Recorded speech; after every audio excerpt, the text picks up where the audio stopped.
The air in Strasbourg in July sits differently than it does in other months. It comes down from a sky that has been heating since before dawn, presses into the narrow spaces between buildings, and finds the places where stone has absorbed warmth overnight and simply holds it. The streets in the poorer quarters, the ones that run east and west between the taller buildings nearer the cathedral, do not get much direct sun at midday because the upper floors lean slightly toward each other over the lane below. But the heat comes in anyway, carried by the air itself rather than by light. The packed earth of the streets keeps it close to the ground, and in this kind of heat, in this kind of street, sometime in the middle of July, in the year 1518, a woman began to dance. Her name was Frau Trophäa. The records that preserve her name do not tell us much else about her. Not her first name, not her age, not what she did for work, or how long she had lived in the district where her dancing began. What the records do tell us is that she stepped into the street or courtyard alone, without any music accompanying her, without any apparent occasion for dancing, and began to move. And then she did not stop, not for a rest, not for the heat, not for the hours passing, not for the gathering crowd of people watching from doorways and the edges of the lane. Whatever was moving her feet kept moving them through that first afternoon, into the evening, and on into the days that followed. The city she was dancing in was not a small one. Strasbourg in 1518 was a free imperial city, a Reichsstadt under the formal structure of the Holy Roman Empire, which meant that it governed itself through its own elected council rather than through a local lord. It sat on the western bank of the Rhine, at a point where the river ran wide and calm through the flat plain of Alsace, and it had been a trading city long enough that its streets held a considerable mix of people: merchants with their counting houses, guild craftsmen with their workshops and halls, clergy attached to the great cathedral that dominated the skyline with its single completed spire, and a large population of laborers, weavers, tanners, porters, dyers, and domestic workers who kept the whole engine of the city moving and who lived pressed together in the dense quarters near the old walls. This was not a city where something unusual happening in one of its meaner streets would go unnoticed. Strasbourg's council met regularly, kept written records of its deliberations, maintained administrative correspondence with imperial authorities, and took its governance seriously. When something happened within its walls that required a response, the response was organized, documented, and filed. The city's records have survived, which is part of why this story can be told at all. Why a woman who danced alone in a summer street 5 centuries ago can be named, placed, and followed through what happened next. Frau Trophäa danced for somewhere between 4 and 6 days before her husband took action. The precise number of days varies slightly, depending on which chronicle one consults, but the shape of the account is consistent. She danced continuously, stopping only briefly when exhaustion forced her to rest, and then beginning again. The watching crowd around her would have changed as the hours and days passed. Neighbors finishing their working days and coming out to see, children sent to look and then called back inside, people pausing on their way to the market or the well and then moving on. But Frau Trophäa would not have changed, or not in the way they might have hoped. She would have been visible in that street the way that something is visible when it will not do what everything around it does. Everything else in that lane participated in the ordinary rhythms of a summer day in a working quarter: work, rest, eating, sleep, the sounds of the city's shifting register from morning to midday to evening. She participated in none of it. The Rhine ran just beyond the city's western edge, broad and unhurried across the flat Alsatian plain. its surface in the long July afternoons holding the light in a way that made it look almost still from a distance. Closer up, the current moved steadily, carrying traffic on the water, flat barges, small craft crossing between banks, and along the wharves, the business of a trading city continued in the particular rhythm of dock labor. A cart loaded with sacks made its way along the riverside road. A merchant stood at the edge of a warehouse counting something. Pigeons settled on the roof of a building that had been there since the previous century and would remain standing for another 100 years after this one. The city conducted itself, as it always did, with a kind of dense continuity, thousands of lives pressing against each other and against the heat of the season, each one locked into its own particular shape of necessity and routine. Against all of that, against the wharves and the cathedral bells and the grain market and the laboring ordinary days of the city's poor, a single woman kept dancing in a narrow street, and by the end of the first week she was no longer alone. The chronicles that document the 1518 outbreak are not all of the same type. Some are civic records, the formal minutes and orders of Strasbourg's city council, written by official scribes in the administrative language of imperial governance. Some are the accounts of physicians and surgeons who were consulted and who recorded their observations in the language of the medicine of the time. Some are chronicles kept by individuals, humanist scholars, chroniclers of events, people who wrote down what was happening around them because they believed it was worth recording, or because they found it alarming, or because they were simply in the habit of setting down what they witnessed. What all of them agree on is the basic shape of what happened. Within days of Frau Trofia's dancing beginning, other people joined it. The number grew. Historical sources give different figures, and none of them should be taken as a precise count. The record keepers of 1518 were not conducting a census of afflicted individuals with modern methods, but what the sources collectively describe is a progression from one woman dancing alone in a street to dozens of people dancing, and then from dozens to something approaching 100, and eventually to a number that some chronicles place as high as 400, not all at once and not in a single place.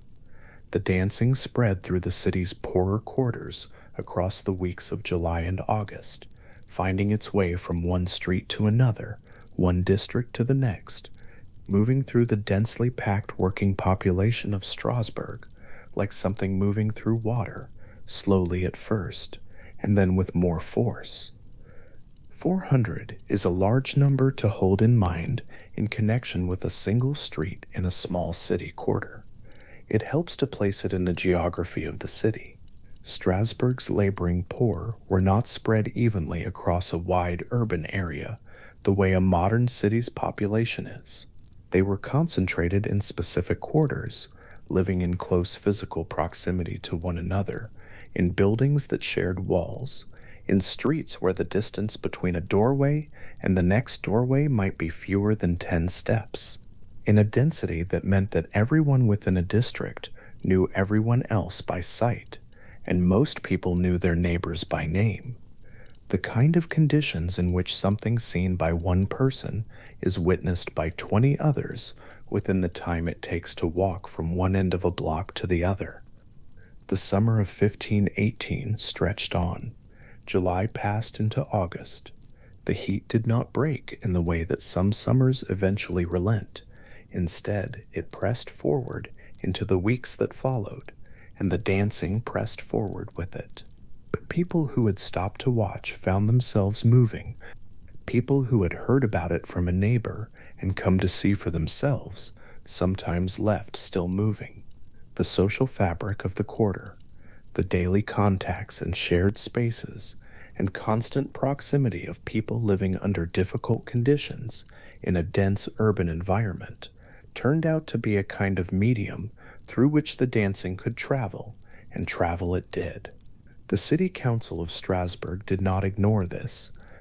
The council met, deliberated, and produced written records of its discussions and decisions, records that sit in the city archives today, accessible to anyone with the knowledge to read 16th century administrative German and the patience to work through the documents. What those records show is that Strasbourg's governing body treated the dancing outbreak with the same procedural seriousness it brought to questions of trade regulation, public hygiene, civic order, and relations with imperial authorities. They convened formal sessions on the subject. They consulted the city's physicians and surgeons, men trained in the medical knowledge of their time, and they received formal written opinions on the nature of the affliction and what ought to be done about it. They appropriated public funds for a response. They issued formal orders. This is one of the things that makes the 1518 outbreak so thoroughly a part of the historical record, rather than a passing account in someone's private journal. The city council's response generated paperwork, and paperwork, when it is stored correctly, survives. The decisions that Strasbourg's councillors made in the summer of 1518, sitting in their chamber in the formal dress of civic authority, their documents spread across a table, speaking to one another in the careful language of men who understood that what they said in that room carried institutional weight. Those decisions were written down, copied into registers, and stored, and they are still there. The chamber where those deliberations took place was not the kind of space designed for emergencies. It was a space designed for administration, for the ordinary governance of a prosperous and complicated city. The men who sat in it were accustomed to debating matters of trade, taxation, public works, relations with other cities, and with the imperial hierarchy above them, the management of the city's grain supply, and its water, and its walls. They were not, in the main, accustomed to the kind of problem that was now occupying their attention. A woman had started dancing in a street. Other people had started dancing. The number had grown to something that could not be ignored.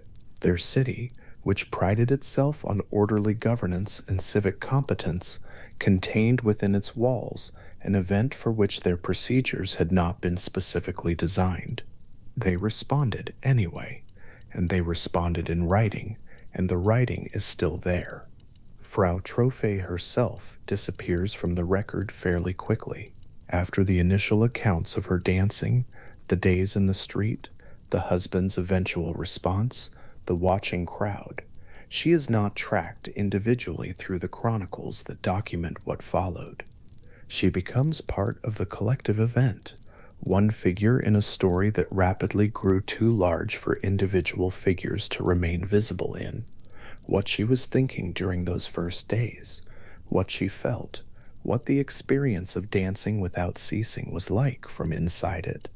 None of that is recorded, because in the 16th century, the inner lives of laboring women were not the kind of thing that official scribes or civic physicians wrote down. What is recorded is the movement of her feet, the fact of her dancing, and the fact that it spread.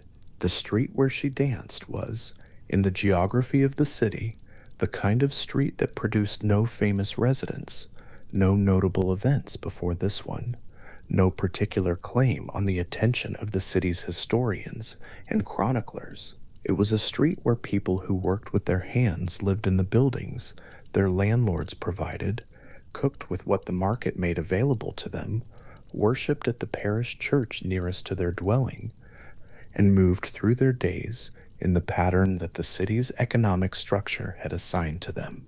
There was nothing remarkable about it before the middle of July, 1518. And then there was. The July heat in Strasbourg carries a specific quality that comes from the geography of the city and the season together. The Rhine Valley in high summer holds warm air in its wide flat basin, and the city in the middle of that basin holds it further. The stone and the packed earth and the close-built buildings creating their own geography of heat retention. The days in that summer would have started warm and grown warmer, the air thick and close in the lanes, the sun above the uneven line of rooftops pressing its full weight down through the long afternoon hours.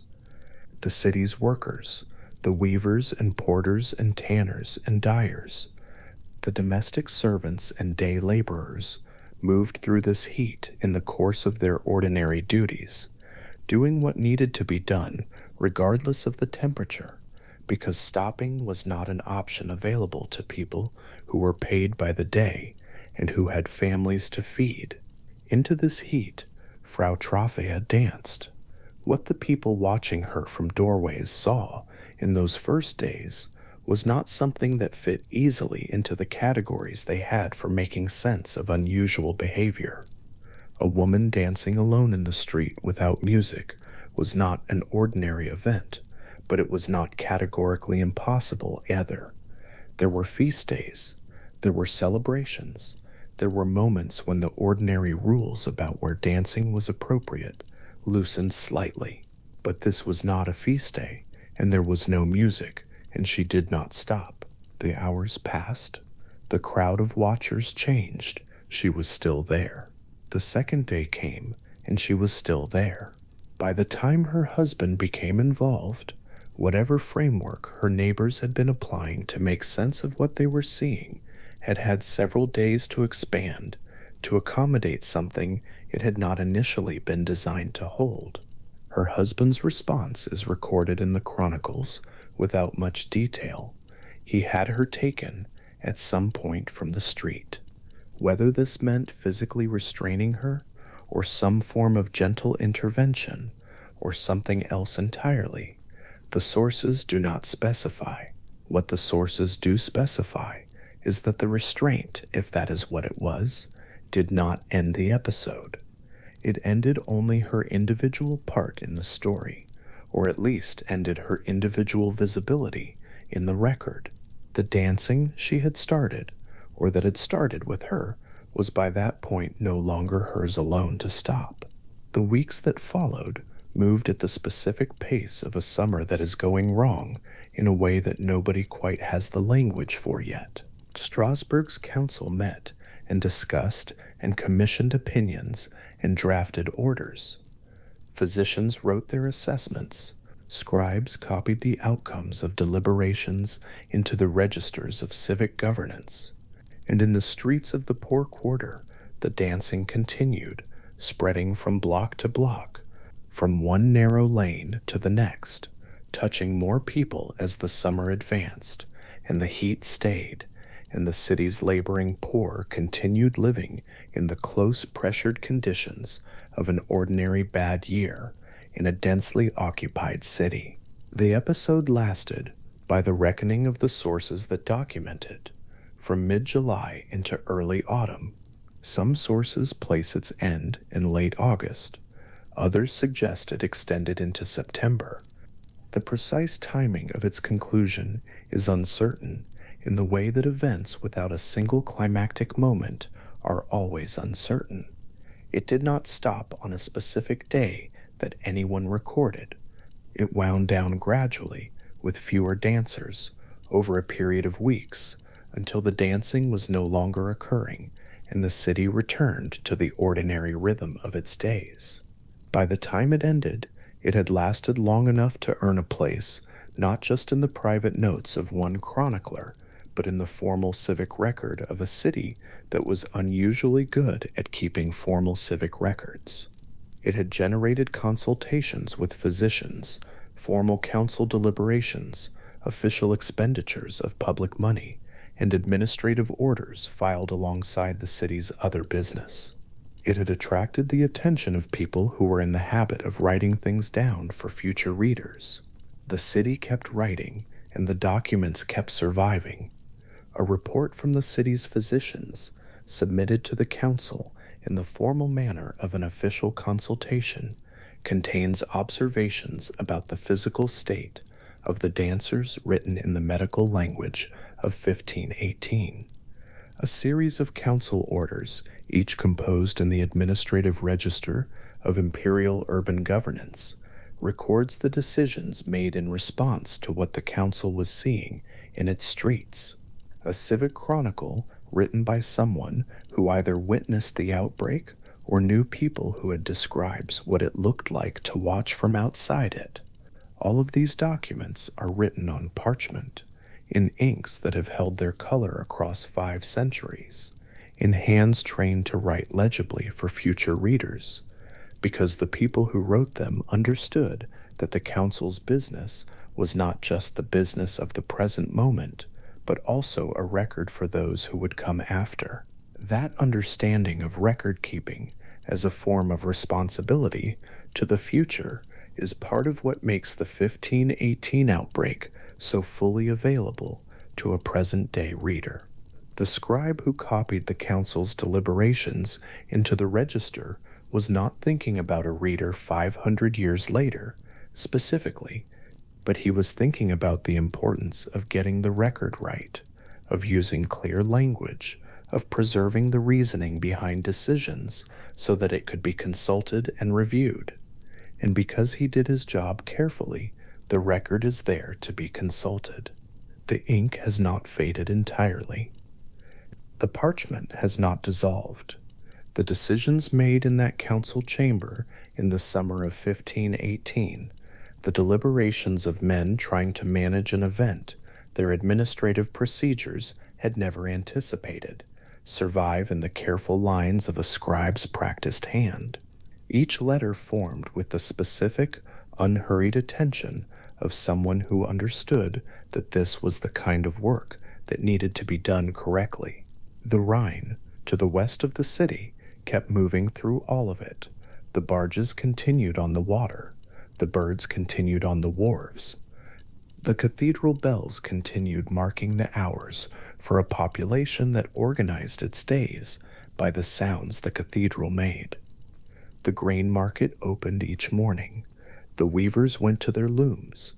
And in a narrow street in the poorer quarter, a thing was happening that the city's council would need to write down and file and preserve because it was too persistent and too widespread to treat as something that had simply not occurred. 500 years is a long time for a document to survive. The parchment records that preserve the 1518 dancing outbreak are not fragile in any visibly dramatic way. They are handled by scholars who turn pages carefully and by archivists who maintain the conditions that keep old materials from deteriorating any faster than time requires.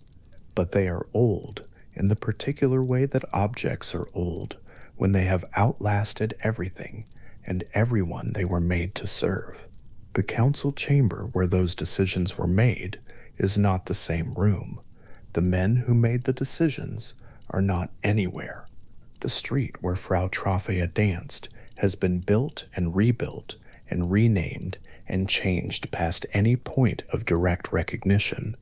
The city itself has been French and German and French again, has been besieged and rebuilt, has absorbed and shed various identities, has remained a city while the world around it changed at rates that would have been difficult to predict in 1518.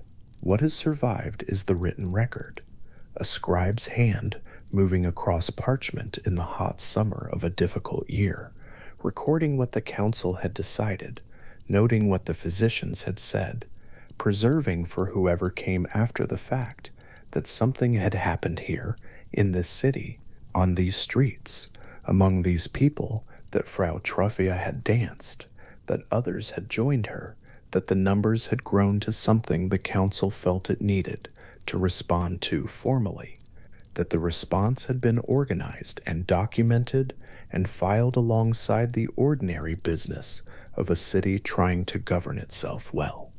That document exists. The ink dried, the pages were bound and stored. The archive that holds them is still open, and the words that describe what happened in Strasbourg in the summer of 1518 are still legible in the hands of people who know how to read them. A record of one woman's feet moving across the packed earth of a narrow lane in the July heat 5 centuries ago. preserved in the careful lettering of a scribe who was simply doing his job. The heat of that summer is not preserved in any document. The smell of the street is not there, and the sounds of the city are not there, and the particular quality of the light on the Rhine in the late afternoon of a long July day is not there. What is there is the writing, the administrative language of a city trying to understand and manage something it had not anticipated, the medical language of physicians who had a framework for this kind of thing and applied it as carefully as they could, the chronicle language of a writer who looked at what was happening in the streets around him and thought that someone at some future point ought to know about it. They were right that someone ought to know. The record they made is why anyone does. The street in the poorer quarter of Strasbourg in the middle of July 1518 would have looked like other streets in other poor quarters of other prosperous trading cities of the period, the buildings pressed close, the ground underfoot packed hard, the sounds of the city carrying from all directions, the July light doing what July light does in the flat Alsatian plain.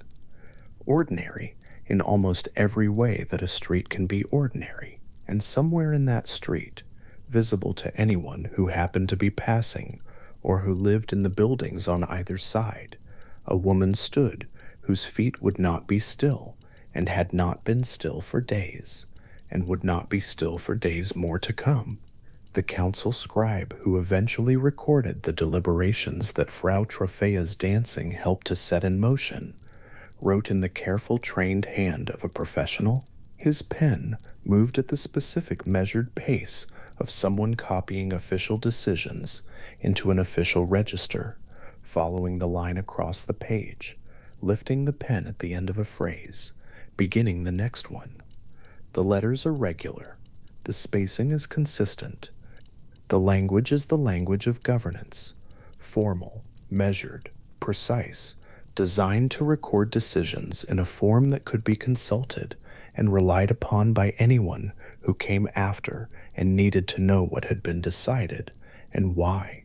He wrote down something unprecedented in the usual run of his city's business, and he wrote it down in the same hand he used for everything else, and the pages were bound, and the register was stored, and it is still there, in the city that has always been careful about keeping its records.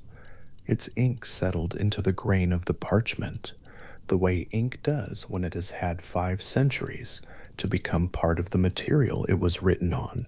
The summer of 1518 is in those pages, preserved in the way that only writing preserves things, imperfectly, partially, shaped by the concerns and categories of the people who did the writing, and yet real and still legible and still there.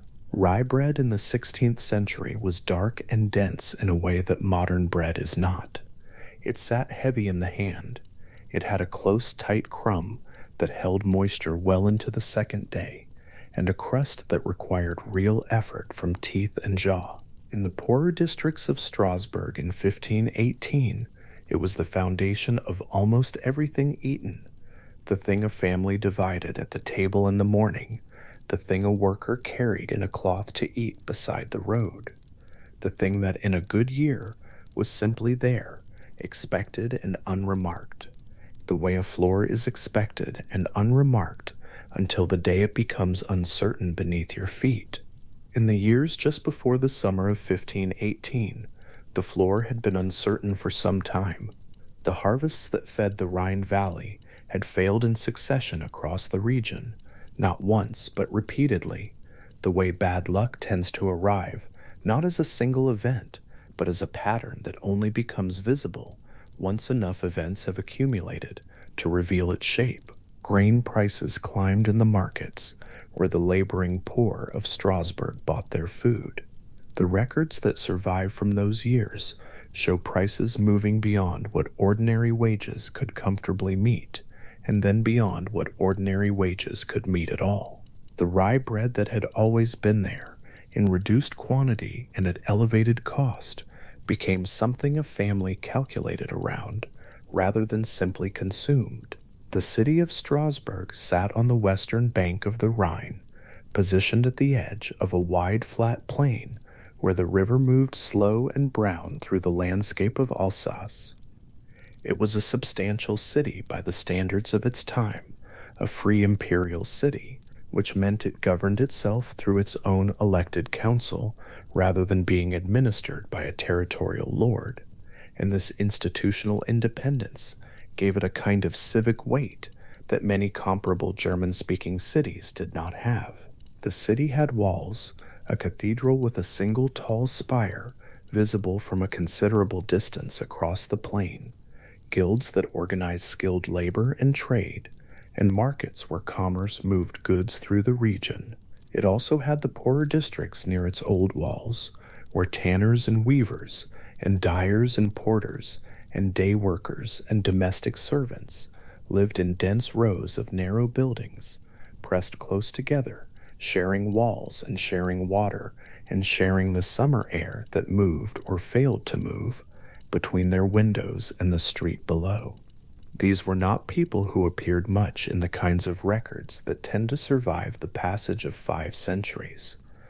The documents that last are generally the documents of institutions, the council minutes, the guild registers, the cathedral accounts, the records of courts and notaries whose paperwork concerned property and inheritance and legal obligation.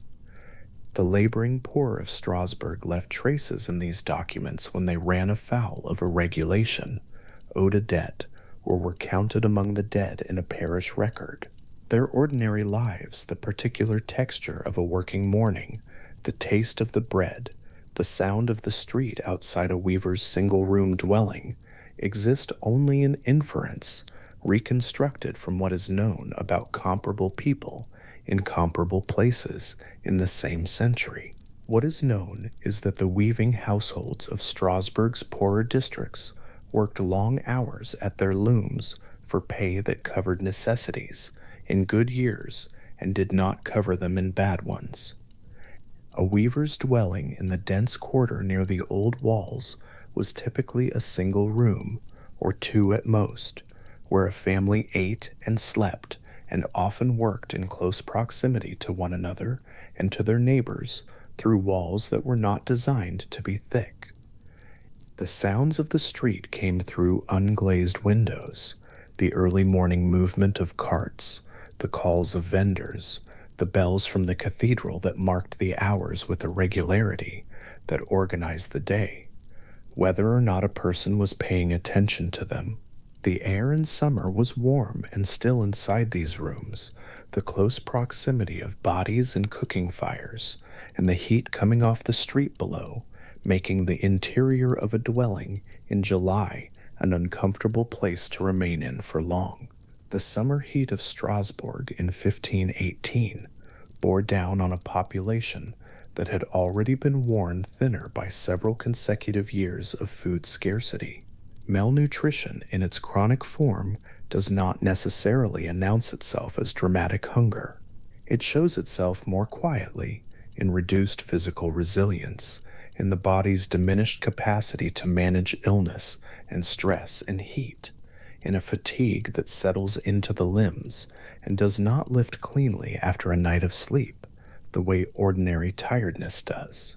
The laboring families of Strasbourg's poorer districts had been living with this quiet diminishment for years before the summer of 1518 arrived, and the summer arrived as summers do, without concerning itself with what the people it pressed down upon were already carrying.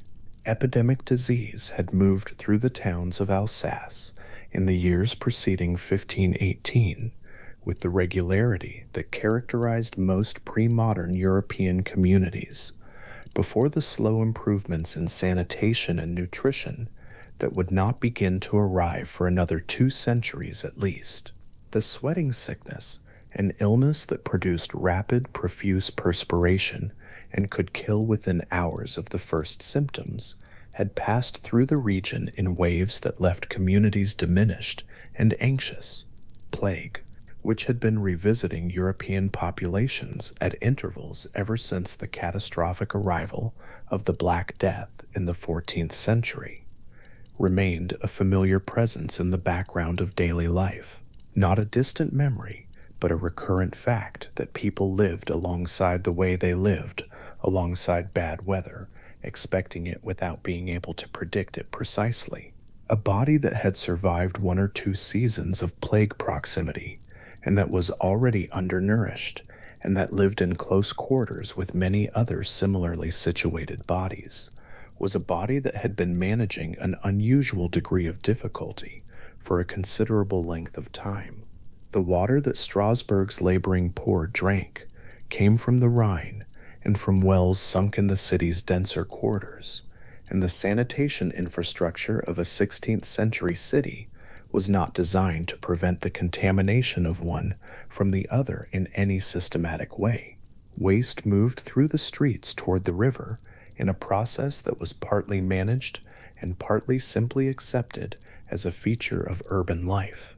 The clean water that a physician's household might be able to afford to source carefully was not a practical option for a family on a weaver's wages in a district where the nearest well served 100 households.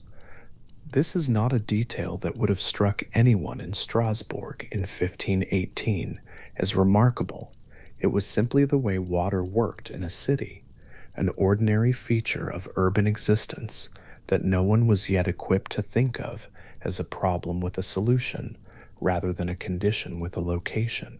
The women of the laboring poor in Strasbourg occupied a particular position within this material world, one that is worth dwelling on for a moment, because the record suggests that the outbreak would ultimately affect women in significant numbers.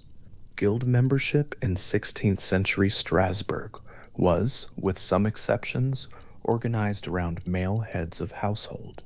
The protections that guild membership provided, the right to practice a trade, access to the guild's mutual aid functions in times of illness or destitution, a recognized social standing within the civic community, were protections that accrued to men and extended only partially and conditionally to the women connected to them through marriage or family. A weaver's wife who lost her husband lost not only his income, but her connection to whatever institutional support his guild membership had provided, and the options available to a widowed or abandoned woman in Strasbourg's laboring class were limited to remarriage, domestic service, casual labor at wages lower than those paid to men, or some combination of these. Women who worked outside the household for wages did so in the sectors that guilds did not regulate, as domestic servants, as market vendors, as laundresses, as carriers of goods and water and fuel through the city's streets. And the wages paid in these sectors reflected the absence of any organized structure to set or enforce a floor.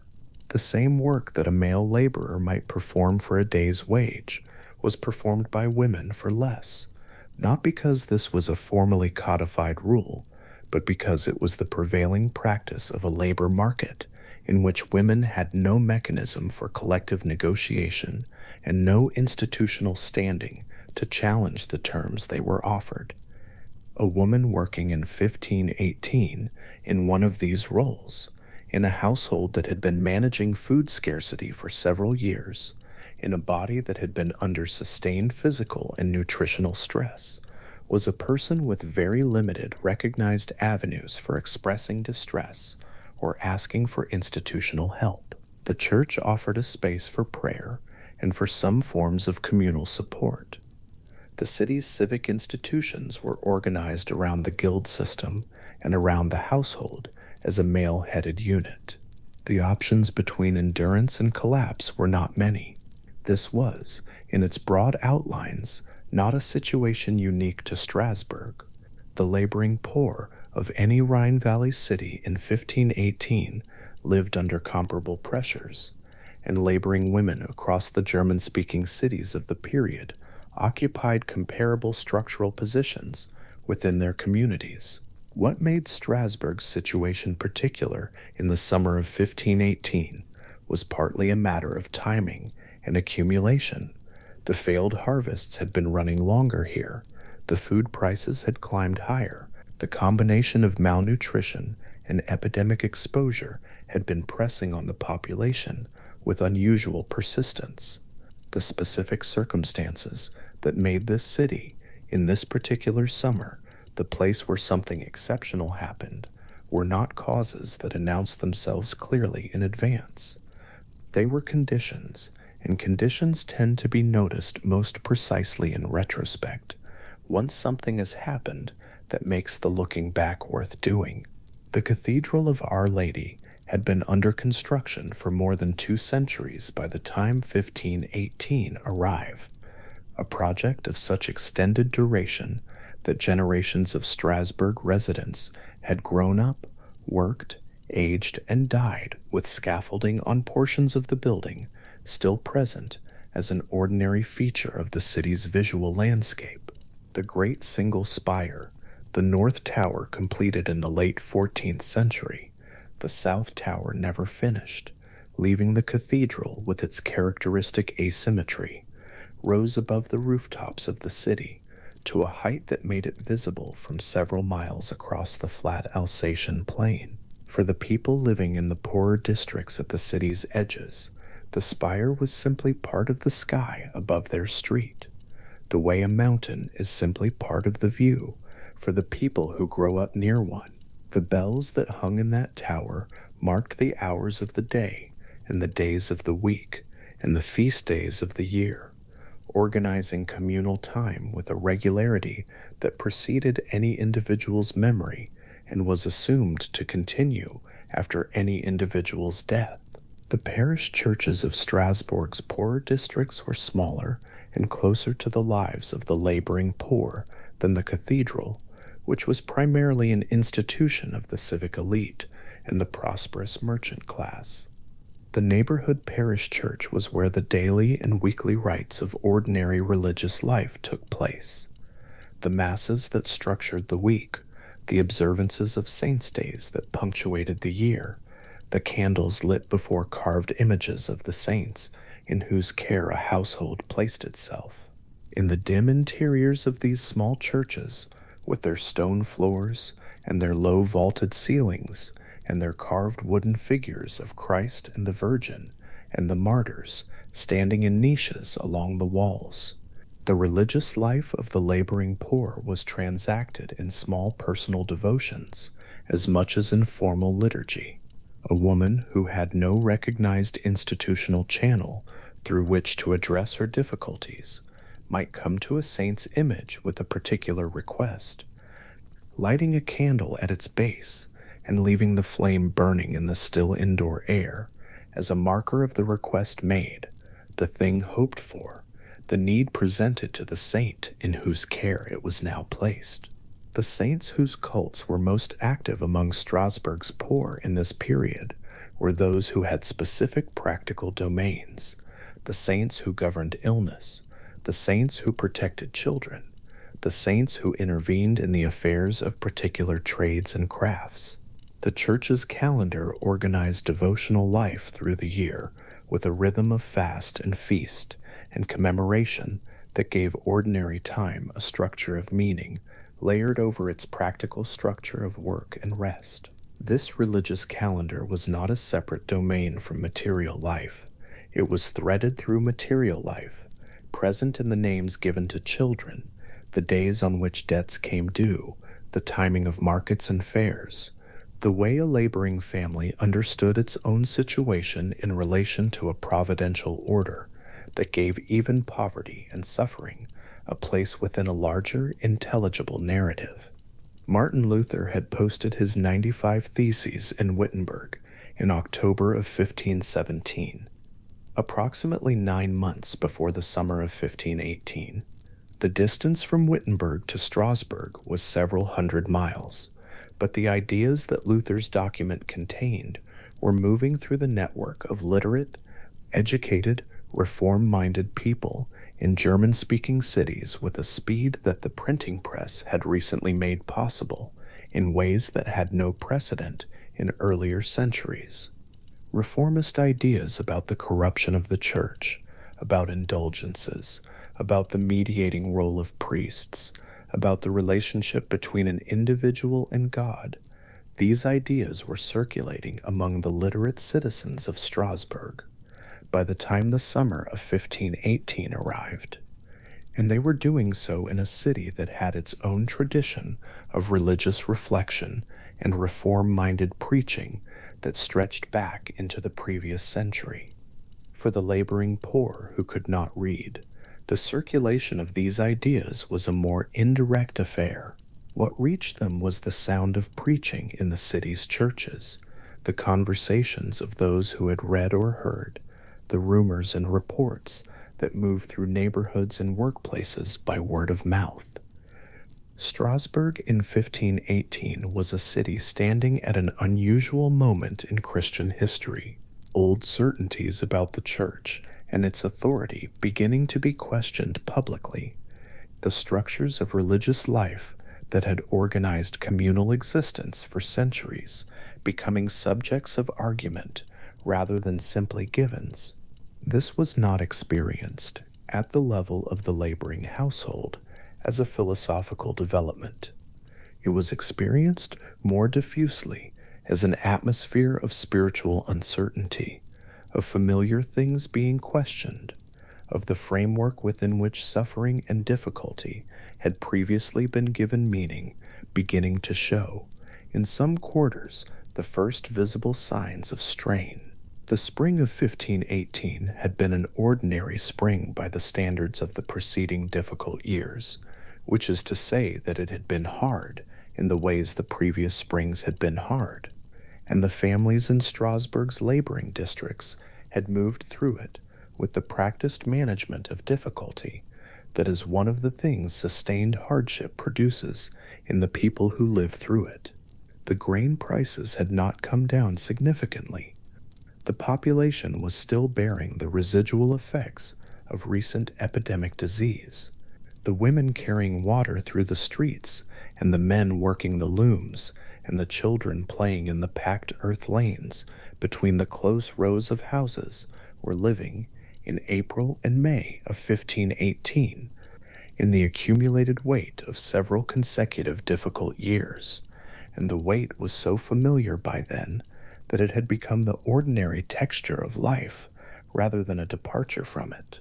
A weaver's family settling into sleep in their cramped Strasbourg dwelling in the spring of 1518, a few months before the summer, would have settled into a room that still held the warmth of the day, the smells of cooking and close habitation, the muffled sounds of the street and the neighboring buildings. The exhaustion that came with the day's end was the deep, uncomplicated exhaustion of physical labor combined with the quieter, harder-to-name exhaustion of managing continuous material difficulty.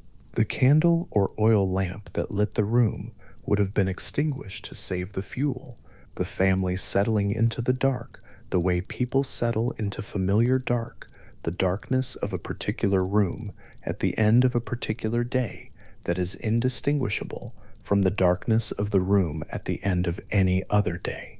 This is what undocumented life looks like from the outside of it, a quality of evenings, the particular weight of days, a texture of existence that left no record because no one was keeping one for these particular people in this particular place.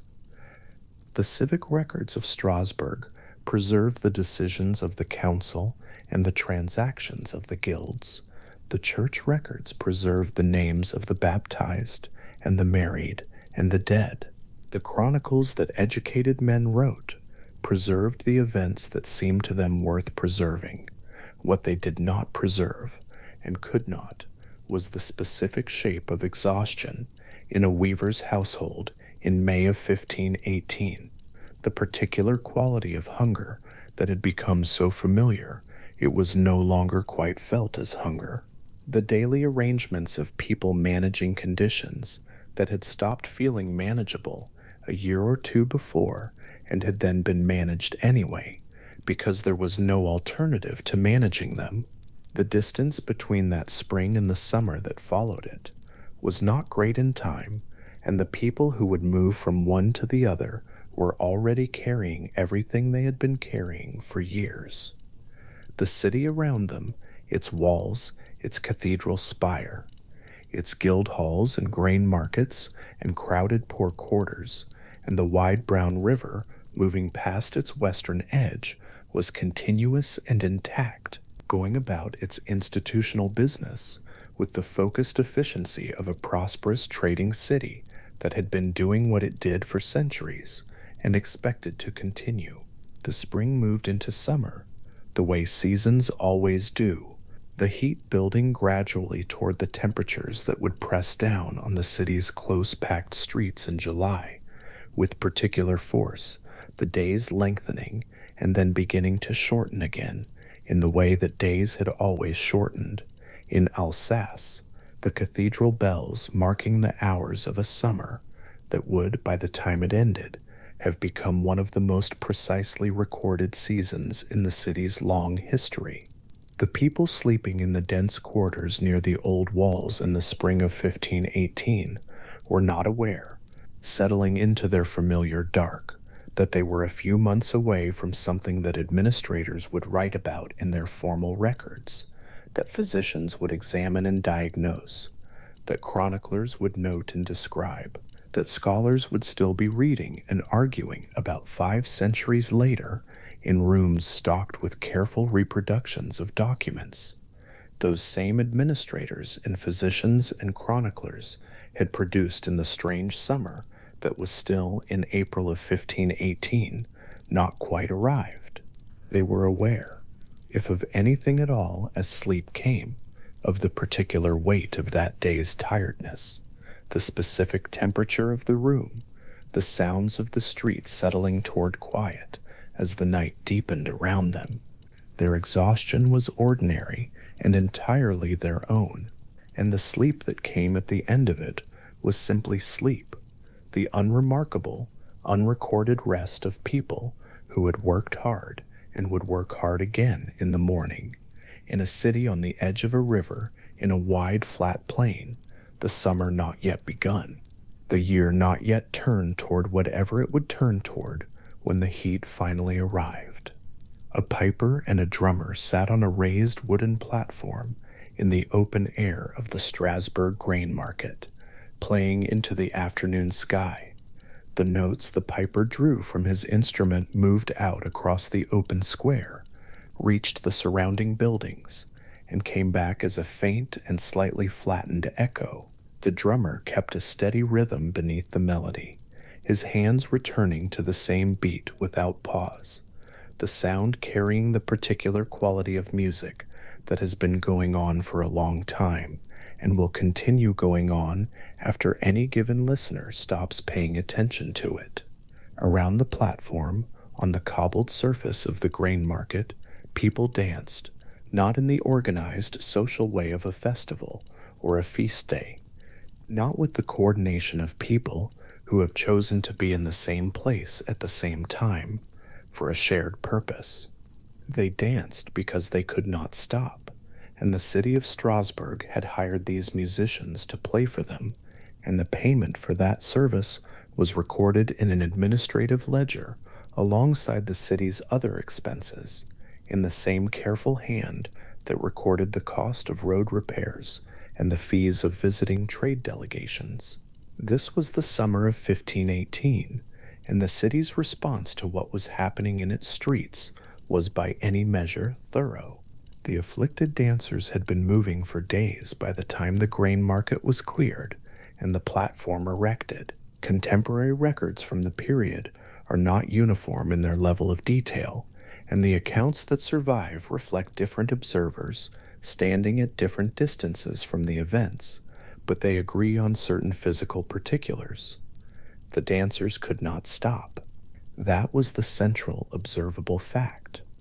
They moved even when their bodies showed every visible sign of exhaustion, when their faces had gone to a dull blankness, when their legs had clearly begun to fail them, when the skin on their feet had been worn through by continuous contact with rough street surfaces, and the movement continued regardless.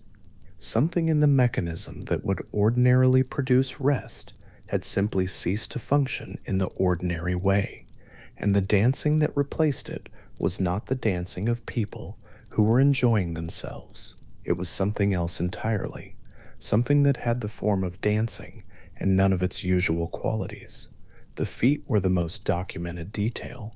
Feet that had been moving across cobbled streets and packed earth for hours, and then days accumulated damage in a straightforward and entirely predictable way. The skin broke. The underlying tissue was exposed to continued friction. The bleeding was visible to anyone watching, and yet the movement continued, the feet returning to the ground with each step, the rhythm of the body persisting through the pain, in a way that the observers who wrote about it clearly found remarkable, because they wrote about it, and wrote about it with a specificity that suggests they had looked carefully at what was in front of them. Whatever else is uncertain about the 1518 episode, the physical condition of the dancer's feet is documented in enough sources that it sits in the historical record as one of its clearer fixed points. Other physical details appear less consistently across the surviving accounts, but they appear often enough to carry some weight. Dancers described or observed as weeping without apparent cause. Dancers who called out words or sounds. The records are not always precise about the distinction, without responding to people around them or seeming aware of having spoken. A quality of fixed attention in the faces of some of the afflicted, a gaze directed at something that no one else could locate, the way a person looks when they are listening to something that is not audible to anyone standing nearby. And alongside these, in some accounts, sudden breaks in the relentless movement, brief collapses against a wall or onto the ground, the body finally surrendering to something like rest for a few minutes or longer, followed by the resumption of the dancing, the feet beginning again before any useful recovery had taken place, the pause insufficient to do what the body so evidently needed. There were deaths.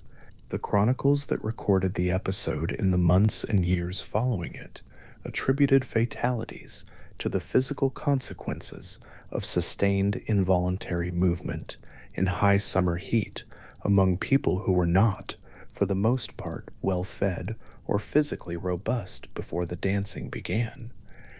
Exhaustion taken to its endpoint, the heart working past what it was capable of sustaining, the specific internal failures that heat and physical depletion can produce in a body that has not been permitted to stop. The number of deaths attributed to the episode varies across the different sources, and historians working with these materials have generally been cautious about treating any specific figure as reliable, given the tendencies of chronicle writing to expand in retrospect. What is not disputed is that people died, that their deaths were attributed to the dancing rather than to any separate illness, and that this understanding of what was killing people was held by those in a position to observe and record it at the time. The City Council of Strasbourg knew about the deaths. They had been meeting, convening, deliberating since the early weeks of the outbreak, tracking its development with the administrative attention that a well-organized imperial city applied to serious problems within its jurisdiction. The council was not, in other words, an institution caught off guard and scrambling. It was an institution that took what it found in its streets seriously enough to consult experts, consider their advice carefully, and act on the conclusions that emerged from that process with the resources available to it. The records of those deliberations are among the reasons the 1518 episode is as well documented as it is.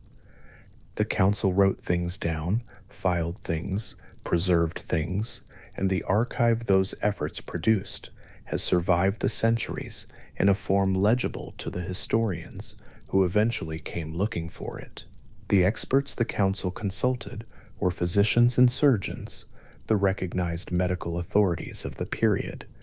They were men who had trained in the established medical tradition of their time, who held formal credentials, who had built careers on the application of a medical framework that had been authoritative in European medicine for well over 1,000 years.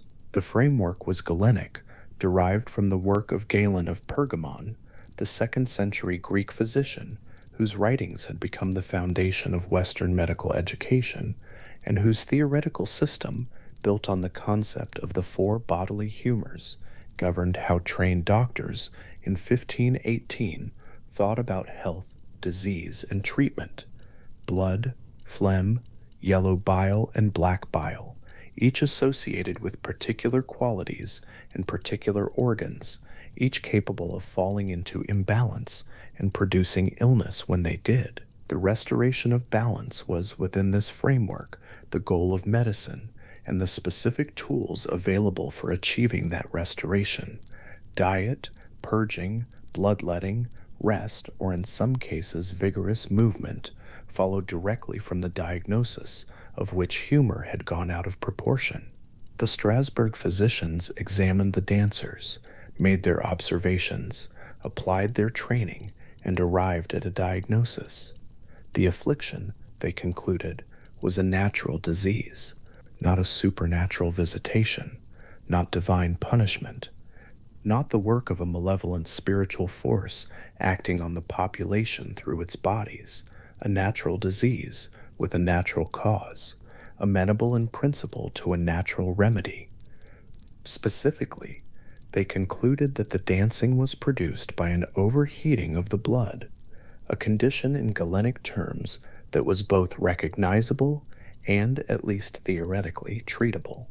The blood had grown too hot, and the heat was expressing itself through the involuntary movement it was driving. The formal written opinion produced by the physicians ruled out supernatural causes explicitly, which was itself a notable decision in 1518, when supernatural explanations for collective illness were thoroughly available and widely accepted by the general population. What the physicians proposed, on the basis of their hot blood diagnosis, was a course of treatment that was entirely logical within their framework. If the blood was overheated and required discharge, the method of discharge was vigorous movement.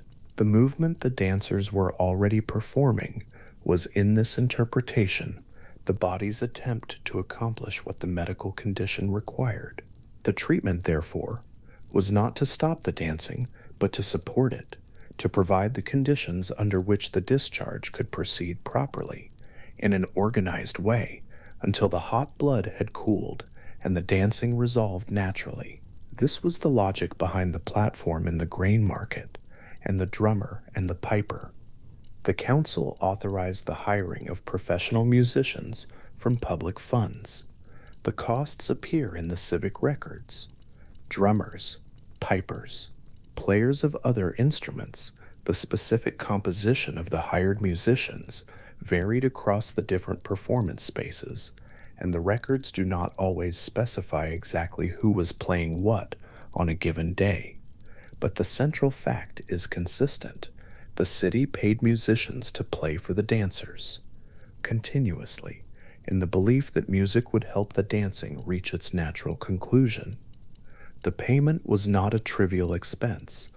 It was a deliberate allocation of public resources approved by an administrative body that weighed the decision against its other obligations and determined that this was where the money should go. The kind of decision, in other words, that gets recorded carefully because it requires justification, and the justification gets written down alongside the decision itself. Spaces were designated. The grain market was one of them. The horse market was another. The logic of moving the dancers from the narrow streets where the outbreak had begun into larger, more organized spaces was again entirely coherent within the framework guiding the response. Supervision was easier in a dedicated space. Musicians could be stationed effectively. Attendants could monitor the condition of the afflicted. The dancing could continue in a managed environment rather than spreading unchecked through the city's dense quarter of laborers and weavers, where the narrow streets made observation difficult, and the density of the population made containing the affliction complicated. And then there were the guild halls. Strasbourg's guild halls were among the more significant civic buildings the city possessed. They were not purely functional structures, though they served functional purposes. They were also symbols of the guild organizations that had built and maintained them, of the economic and social order those organizations represented, of the city's identity as a place where established institutions governed the lives of its residents. Repurposing these buildings as managed venues for the dancing afflicted was not a casual decision. It required the authorization of the council and the cooperation of the guilds, and the fact that it happened suggests the seriousness with which the outbreak was being treated.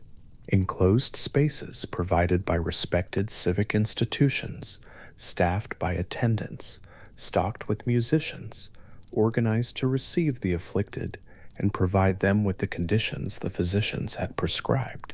The guild hall floors, worn smooth over the decades by the footsteps of the members who had gathered there for ordinary guild business, the carved symbols of each guild visible on the walls above, were cleared of their usual furnishings and given over to the dancers.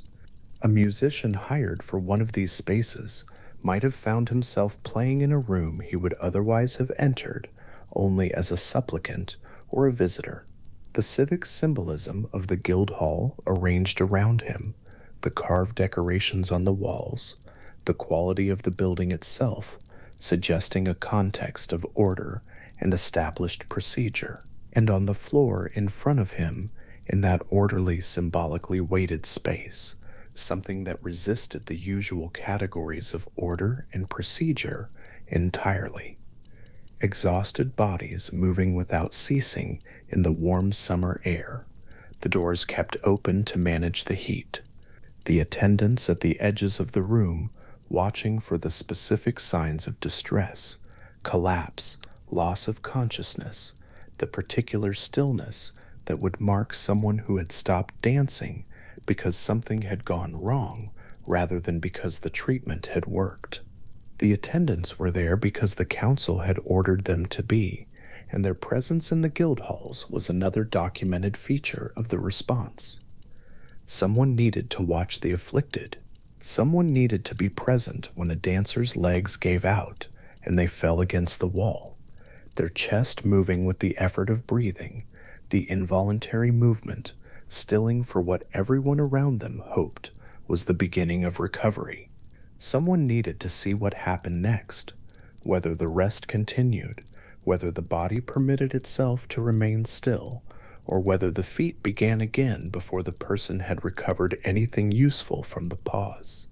The attendants who served in these designated spaces left almost nothing in the record about what that work was like. Their names, for the most part, are not preserved. What survives is the fact of their presence, documented through the council's administrative records of who was authorized to be in the guild halls and for what purpose. A city physician might visit one of these spaces in the course of the afternoon, standing at the edge of the room with paper and pen, making the observations that his training directed him to make, and recording them in the language his framework provided. Swollen limbs, the particular quality of the afflicted person's complexion, the degree to which ordinary conversation was possible or not possible with someone in the grip of the dancing, whether the afflicted responded to their name, and whether rest, when it came briefly, produced any visible reduction in the heat of the skin or the rate of breathing, whether any of the measures being taken appeared to be having the effect the diagnosis predicted.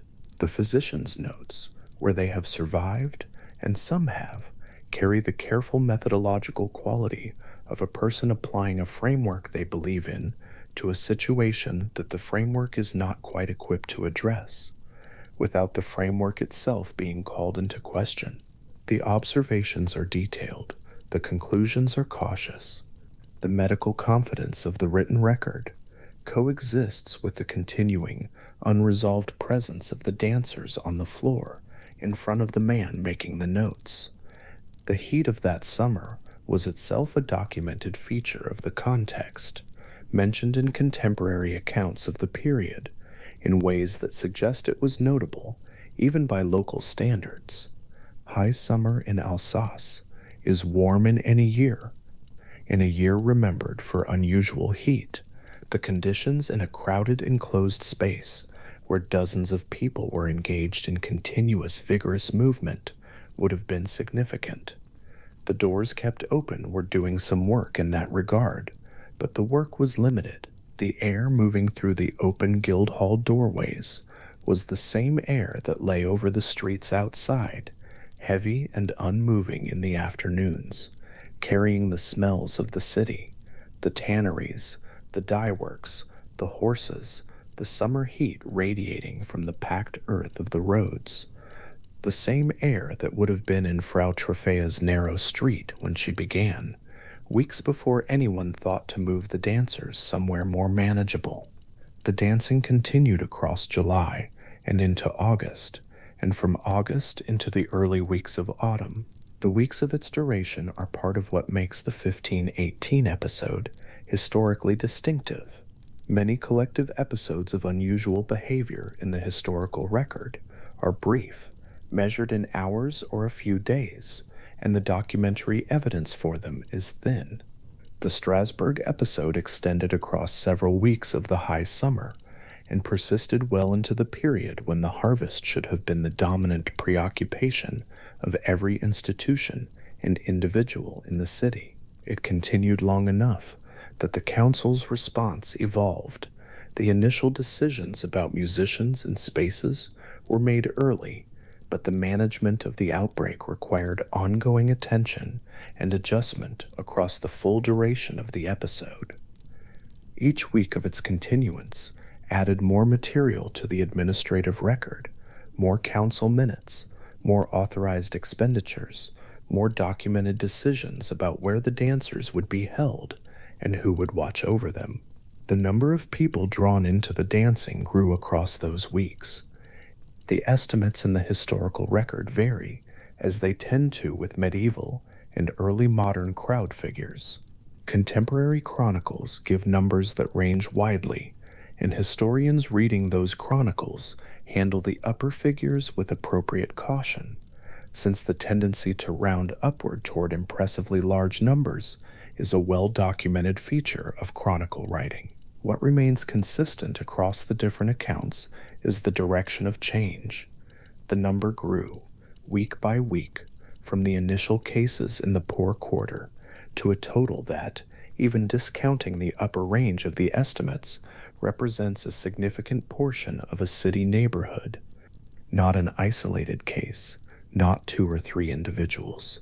A crowd, large enough to fill a guild hall, large enough to require the grain market and the horse market as additional spaces, large enough that the city government's response consumed meaningful public resources over a period of several weeks. The physicians who had been consulted watched this growth and continued to apply their framework to what they were observing. The diagnosis had not changed. The hot blood explanation remained the basis of the official response. The musicians continued to play. The dedicated spaces continued to operate. If the physicians found the persistence of the outbreak puzzling within the terms of their framework, if they wondered why the prescribed treatment was not producing the expected resolution in the time frame Galenic theory might have suggested, there is no record of that wondering. What the record preserves is the continuation of the response, the ongoing application of the authorized treatment, and the steady administrative documentation of its costs.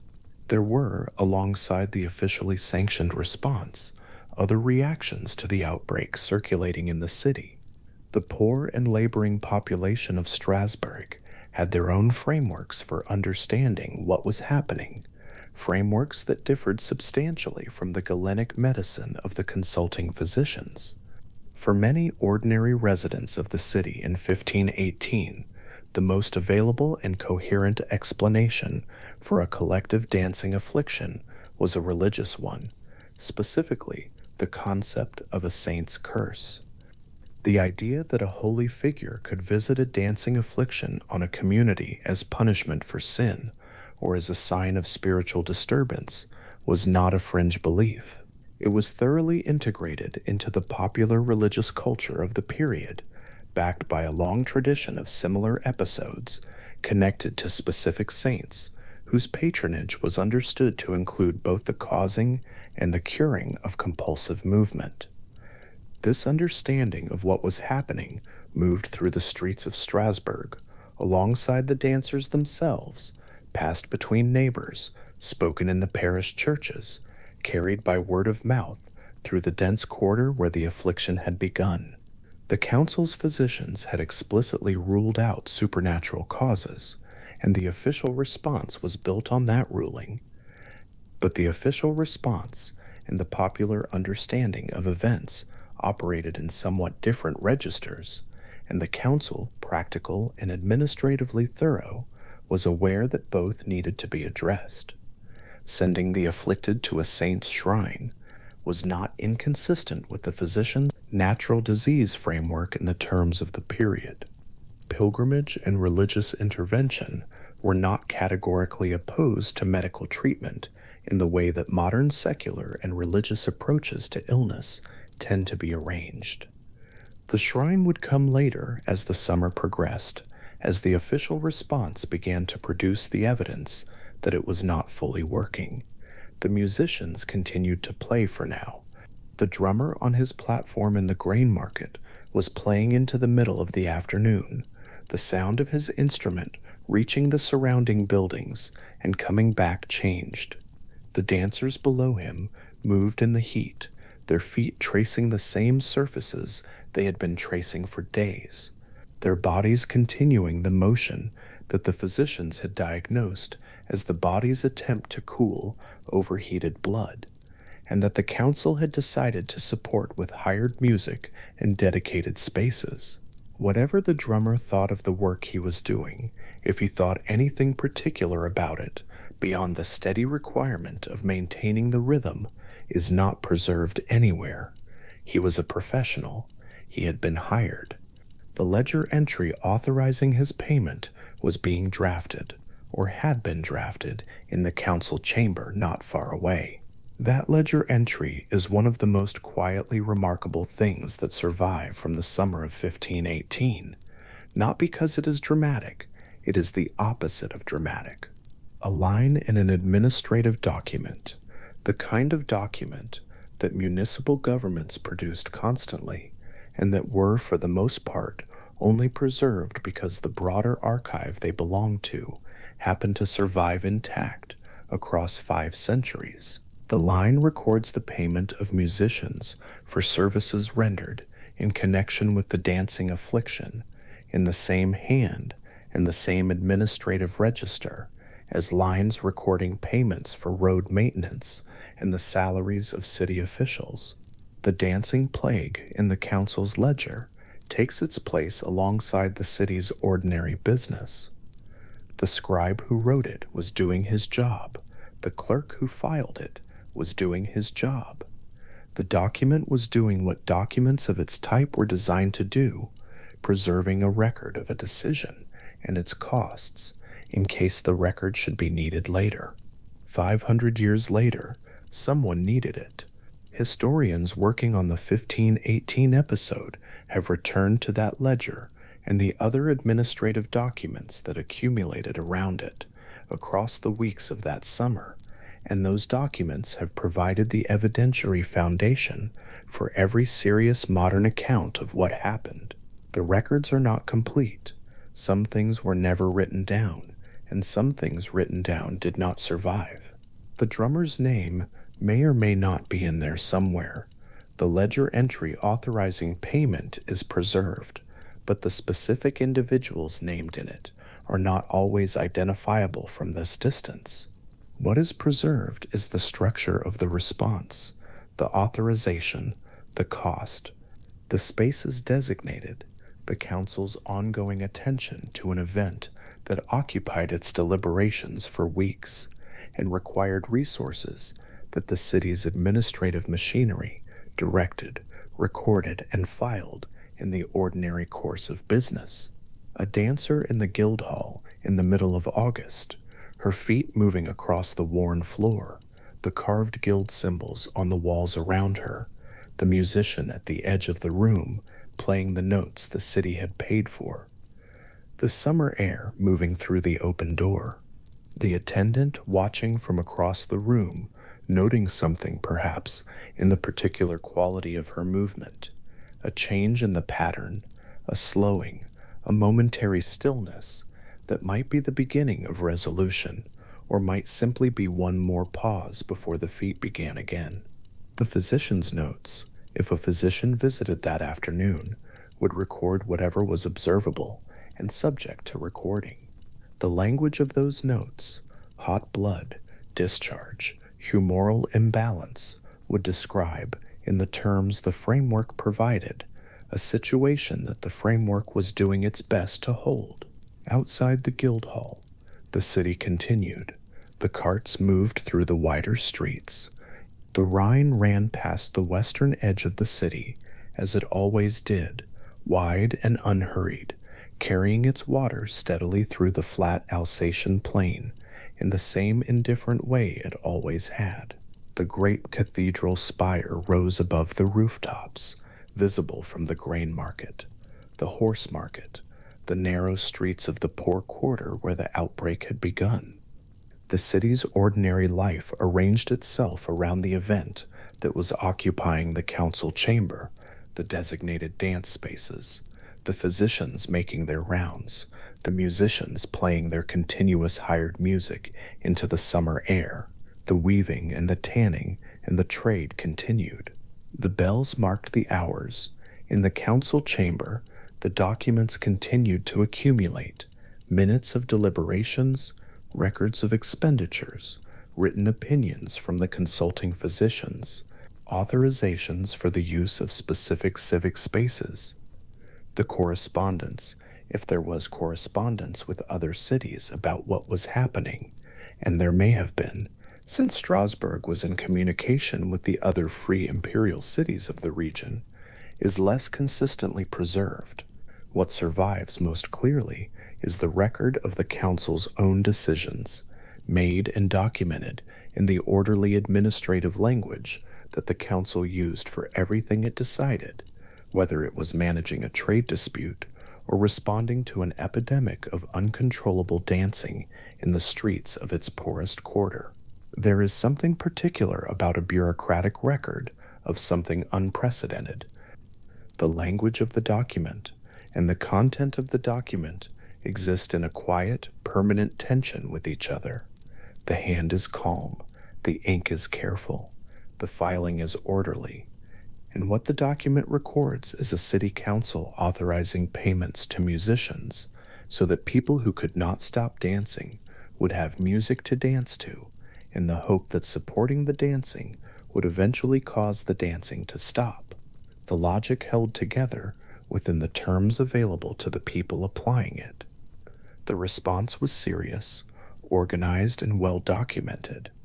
Whether or not it worked, and the evidence suggests that providing music and dance spaces may have extended the outbreak rather than shortened it, by creating a social framework that drew more people into it. It was the application of the best available medical thinking to a genuine public health emergency, carried out with the institutional resources of a well-administered early modern city, and preserved in records that have remained legible across 500 years. The last payment to the musicians, whenever it was made, is somewhere in that archive. The date on which the council formally closed the designated dance spaces or stopped authorizing new expenditures for the response would mark the moment the official record of the outbreak ended, at least in terms of the council's active management of it. The dancers who recovered, whose feet eventually stilled, and whose bodies eventually rested, went back into the undocumented mass of Strasbourg's laboring population, where they left no further trace in the records. The physician's notes, or most of them, were filed and eventually ceased to be consulted by anyone in the city who needed current medical advice. What remained was the ledger, the minutes, the authorizations, the careful administrative documentation of a summer that the city of Strasbourg would not have chosen to have filed in the same archive as the records of all the summers that had been more ordinary. The ink had dried before the end of 1518.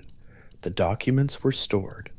The scribes had moved on to the next item of council business, the next line in the ledger, the next thing that needed to be recorded for the city's future reference. In a council record from that summer, in the hand of a 16th century scribe, working steadily across the page, the authorization for the musician's payment sits in its proper place in the ledger, its ink long since fixed and permanent. The document does not announce that what it records is unusual. It does not signal, in any of the conventions of administrative writing, that this entry differs from the one before it or the one after. It is simply the record of a decision that was made, a cost that was incurred, and a response that was carried out, written down in the orderly way that the city of Strasbourg wrote down everything it did, and kept and carried forward across the years into the archive where it was eventually found. A physician in Strasbourg sets his pen down on the table beside his notes and reads back what he has written. The words are in careful Latin. The argument they make is orderly, internally consistent, and rooted in a medical tradition that had been authoritative across European universities for more than 1,000 years. What his notes say, in the measured language of a trained professional, recording a formal clinical opinion, is that the dancing afflicting the city's poor has a natural cause, an overheating of the blood, and that the correct treatment is not rest, not restraint, not prayer, but more movement, more music, more dancing, space in which the hot blood can discharge its excess through the very activity that is making people fall down in the street. He believed this. The colleagues who countersigned his opinion believed it too. The council members who read the report and authorized the musician's payment rate it as a sensible medical document from credentialed professionals who had examined the patients and applied the correct diagnostic framework. None of this was careless. None of it was negligent by the standards available to anyone living in 1518. The theory they were working from, the four humors, the balance of blood and phlegm, and yellow bile and black, the principle that sickness was a disequilibrium that required correction rather than suppression, was the same theory that had organized European medicine since the ancient world. It was not superstition, it was the science they had, and it produced from its own internal logic a treatment recommendation that extended the outbreak instead of ending it. The framework was called humoralism, and it had been elaborated over many centuries by physicians working carefully within it. The Greek physician Galen had built on the foundations laid by Hippocrates, adding detail and refinement to the system of four bodily fluids whose balance or imbalance determined the health of every patient. Blood, warm and moist, governed vitality and movement. An excess of blood overheated by summer temperature and the internal agitation of distress, needed an outlet. Vigorous physical activity was a standard humoral intervention. Music, which regulated bodily rhythm and could direct movement toward productive channels, was understood to have genuine therapeutic power. The Strasbourg physicians were not improvising. They were applying the best available knowledge in the best available way. The fact that their application made things worse belongs entirely to the gap between what was known and what was not yet knowable, and that gap is not a source of contempt. It is simply where they lived. the way every era lives somewhere in the space between what it understands and what it doesn't yet, what the physicians could not have known, and what would not begin to be understood for several more centuries, is that the mechanism producing the dancing in the streets of Strasbourg had nothing to do with blood temperature and everything to do with the particular way a mind under extreme and sustained pressure can surrender its normal controls to something that operates below conscious decision making. They could not have known this because the discipline that would eventually describe it, the science of the mind, in its modern form, did not yet exist. The instruments they lacked were not physical instruments, but conceptual ones. They were trying to see something for which they had no lens. The first modern explanation that scholars reached for when the Strasbourg episode began attracting serious historical attention in the 20th century was neither psychological nor medical in the contemporary sense. It was botanical. Rye grain in the Rhine Valley had long been vulnerable to a fungus called Claviceps purpura, which grows on the grain heads in wet conditions and produces alkaloid compounds that can cause convulsions, hallucinations, and profound neurological disturbance in people who eat bread made from contaminated flour. The fungus had been identified as the cause of a medieval illness called St. Anthony's fire, or ignis sayer, a burning sensation in the limbs, accompanied by gangrene, seizures, and in severe cases death. The alkaloids it produces are chemically related to the compound lysergic acid diethylamide, which was synthesized from ergot derivatives in the 20th century and became widely known under a different name. The idea that the dancers of Strasbourg had been poisoned by their bread, that the rye they had been eating through a bad harvest year, possibly contaminated and certainly inadequate, had introduced hallucinogenic compounds into their nervous systems, had a certain attractive neatness to it. A field of rye in a wet summer along the Rhine would carry the fungus invisibly. The dark grain heads, pressed close together in the damp heat, would show no external sign of contamination beyond a slight discoloration that a hungry family grinding flour would have no particular reason to examine. The bread that came out of that flour would taste like ordinary rye bread. The people who ate it would not know, in the days before food chemistry was even a concept, that anything unusual had entered their bodies. And then, over days or weeks, the alkaloids would accumulate in the tissues and begin to alter the function of the nervous system in ways that could, in principle, produce involuntary movement, altered consciousness, and the inability to rest. The theory has a story to it. It connects a fungal field in the countryside to a dancing crowd in a city street through a single chain of cause and effect. Most contemporary scholars have set the ergot explanation aside, and not without reluctance. The specific pharmacological profile of ergot poisoning does not match what was documented in Strasbourg. Ergot alkaloids in significant doses tend to produce vasoconstriction, a tightening of the blood vessels that leads to the burning and gangrenous symptoms characteristic of St. Anthony's fire. They can produce convulsions. They can produce hallucinations. What they typically do not produce is the kind of continuous, rhythmic, voluntary-seeming locomotion that characterized the 1518 dancers, who were not seizing on the ground, but moving through streets and gathering in groups and spreading to new participants in ways that look far more like a socially transmitted behavior than a pharmacological reaction. Ergot also does not account well for the pattern of spread, the way the affliction moved person to person across weeks, attracting new participants after they had spent time in proximity to those already affected. A poison contaminates through food. What was spreading in Strasbourg appeared to spread through something more like witness, proximity, shared membership in a community under severe strain.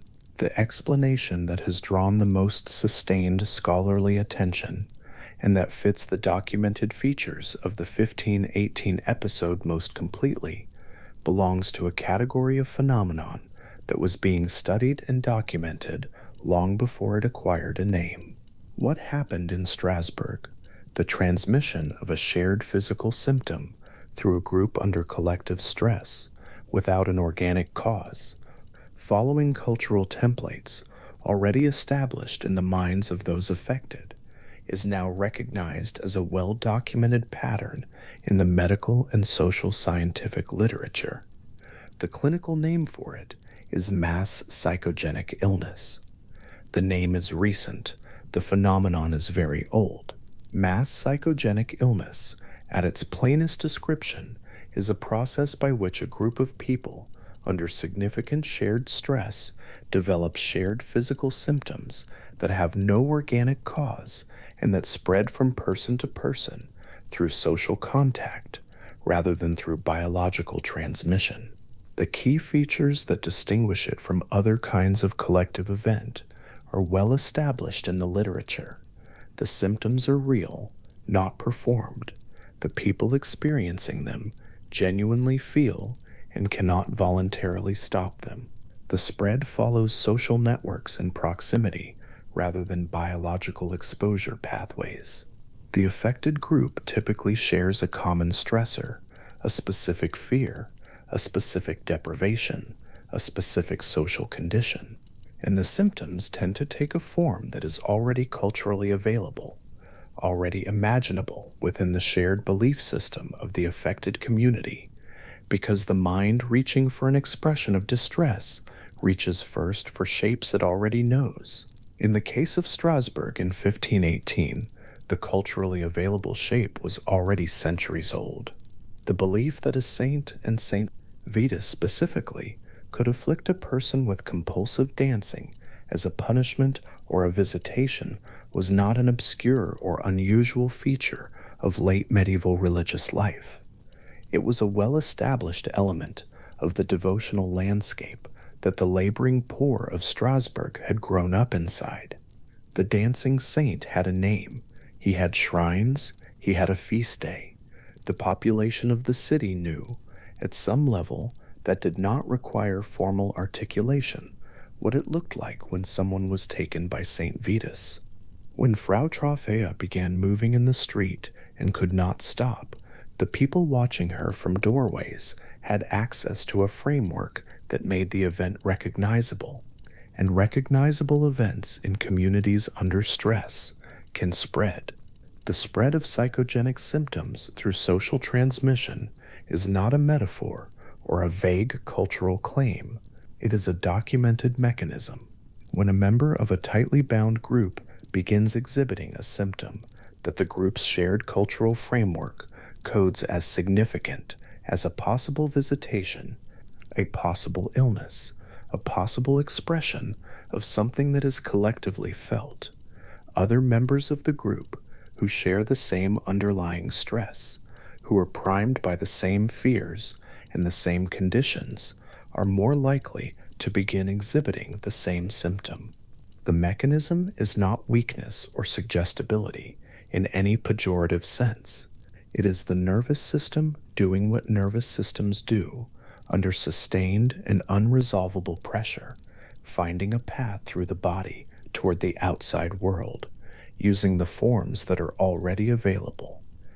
John Waller, a medical historian who spent years in the archives assembling the most comprehensive modern study of the 1518 episode, placed this mechanism at the center of his analysis.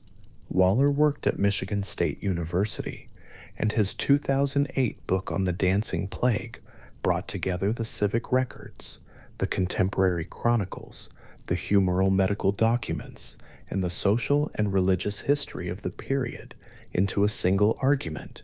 His central claim was not that the dancers were weak or irrational or caught in a kind of primitive credulity that no longer exists. His claim was that they were responding through a mechanism their bodies and minds made available, to a level of collective suffering that had no other outlet within a cultural framework that gave that response a specific and recognizable shape. The picture of him in an archive in Strasbourg, turning the pages of a 16th century council record, is worth holding for a moment. The room would be quiet in the way document rooms tend to be, the particular stillness of a space where old paper is kept, and temperature and humidity are managed so that ink written 500 years ago stays legible. The script he was reading was the careful administrative hand of a council clerk who had been asked to record something that had no precedent in the existing procedures. The clerk wrote it down because that was his job. He did not know, writing it, that people would still be reading it half a millennium later, or that the document he was producing would become one of the primary sources for a sustained scholarly inquiry into the nature of mass psychological breakdown. He was just recording the week's business. The document survived because institutions preserved their records, and because Strasbourg was a city with well-developed administrative habits and a council that took its documentation seriously. Waller found it because it was there to be found, preserved in the kind of careful institutional custody that lets the past remain accessible to whoever later needs to look at it. What the archives contained was not a mystery in the sense of missing information, but a kind of layered record, the physician's formal opinion written in one register, the council's administrative decisions written in another, the chronicles written in a third, each of them describing the same events from inside a different framework of understanding. Reading them together, Waller could see not only what had happened, but how different categories of authority had processed it, what language each of them reached for, what each framework made visible, and what it made invisible. The physicians saw hot blood. The council saw a public order problem requiring management. The chronicle writers saw an affliction consistent with the saint's power. All of them were right about what they saw. None of them could see the whole picture, because the whole picture required a category, mass psychogenic illness, that did not yet exist and would not exist in anything like its modern form for several more centuries. The category, when it did develop, accumulated its evidence slowly and from many directions. Cases began to appear in the medical literature with increasing regularity as the 19th and 20th centuries brought better documentation of populations under stress. Factory workers in Malaysia developing shared tremors during a period of labor dispute. Schoolgirls in England developing fainting episodes during a summer of intense examination pressure. Communities in Africa showing outbreaks of uncontrollable laughter in the aftermath of political disruption and famine. Soldiers in wartime environments developing paralyses and seizures with no neurological cause. Each case looked local and specific in its moment. Each case, placed next to the others, revealed the outline of a consistent pattern, a pattern whose essential shape, it turned out, had been documented in Strasbourg in 1518, and in the Rhine Valley in 1374, and in other European cities across the medieval and early modern period, centuries before anyone had the framework to identify what they were looking at. The World Health Organization, in the decades after the Second World War, compiled cases of what it initially called epidemic hysteria, a term now largely abandoned in favor of mass psychogenic illness, partly because the word hysteria carried an old gender-based freight that made it imprecise, and partly because the phenomenon it named was not in fact confined to any particular demographic, however strongly it had been associated with women and girls in the historical record. The cases the WHO documented spread across the 20th and into the 21st century, appearing in schools and factories and military units, and religious communities on every inhabited continent, taking forms shaped by the specific cultural contexts in which they appeared.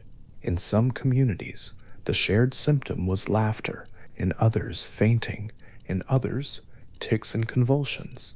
In Afghanistan, a pattern of symptoms consistent with poisoning spread through a school population that had shared no food and been exposed to no toxin.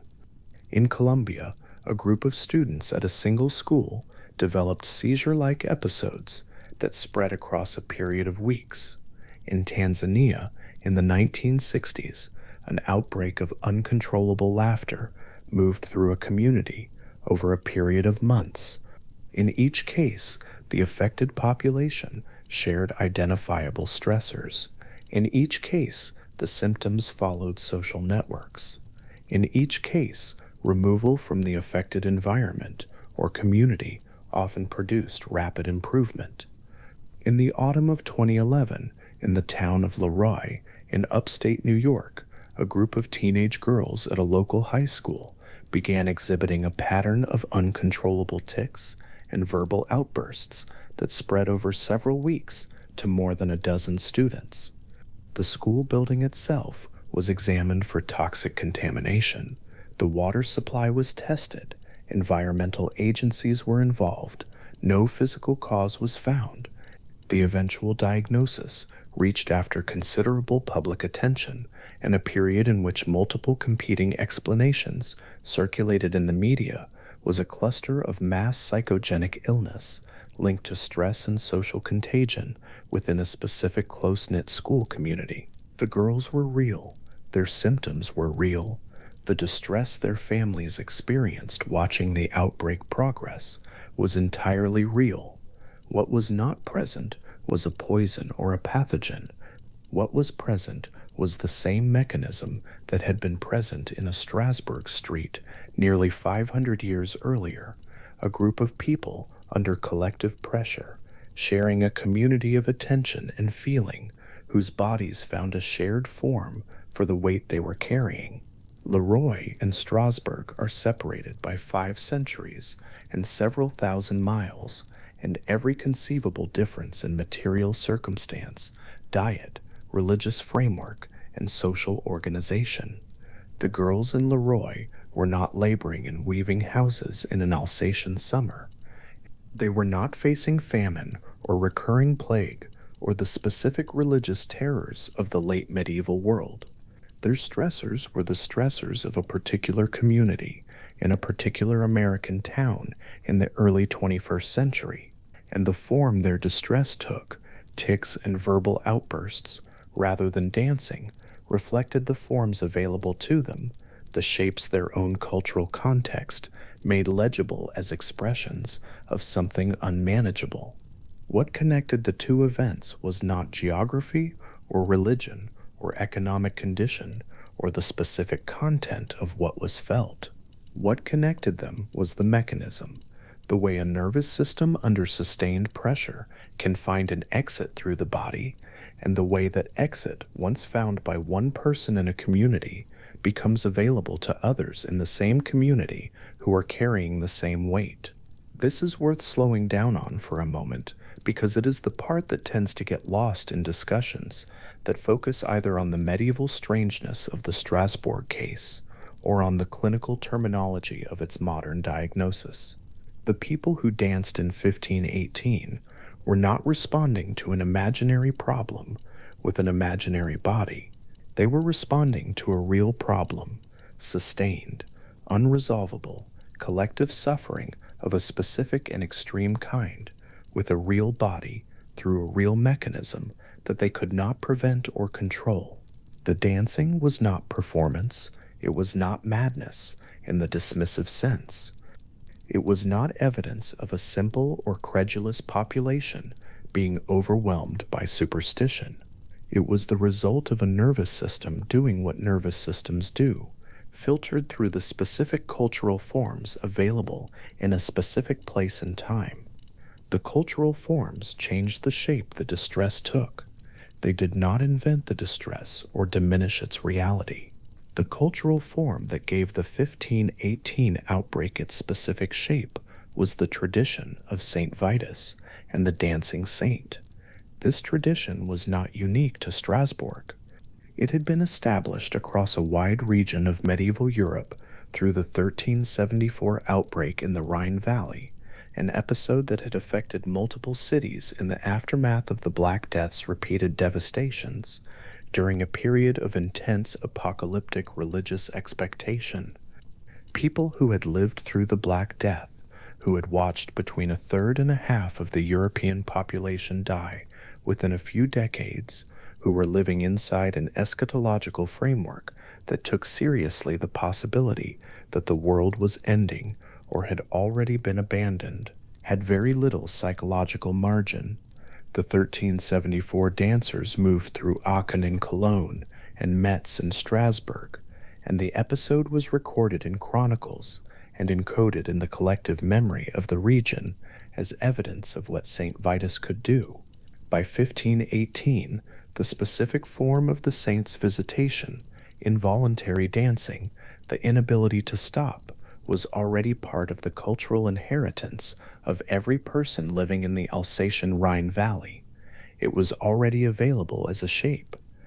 Waller's argument, at its deepest, was about this relationship between cultural form and psychological mechanism, the way the mind under extreme stress reaches for available shapes, and the way those shapes are provided by the shared imaginative and devotional life of the community. This is not a criticism of the people who danced. It is a description of how they were human. Every community provides its members with frameworks for understanding and expressing experience that is otherwise too large or too painful to hold. Medieval Christianity provided a particularly rich set of such frameworks, with a detailed geography of saints and afflictions and intercessions and remedies.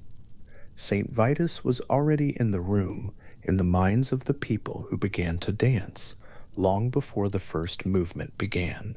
He was not the cause of the dancing, but he was the form it took, and the form mattered because form is what makes a private experience shareable, and shared experience is the medium through which mass psychogenic illness moves.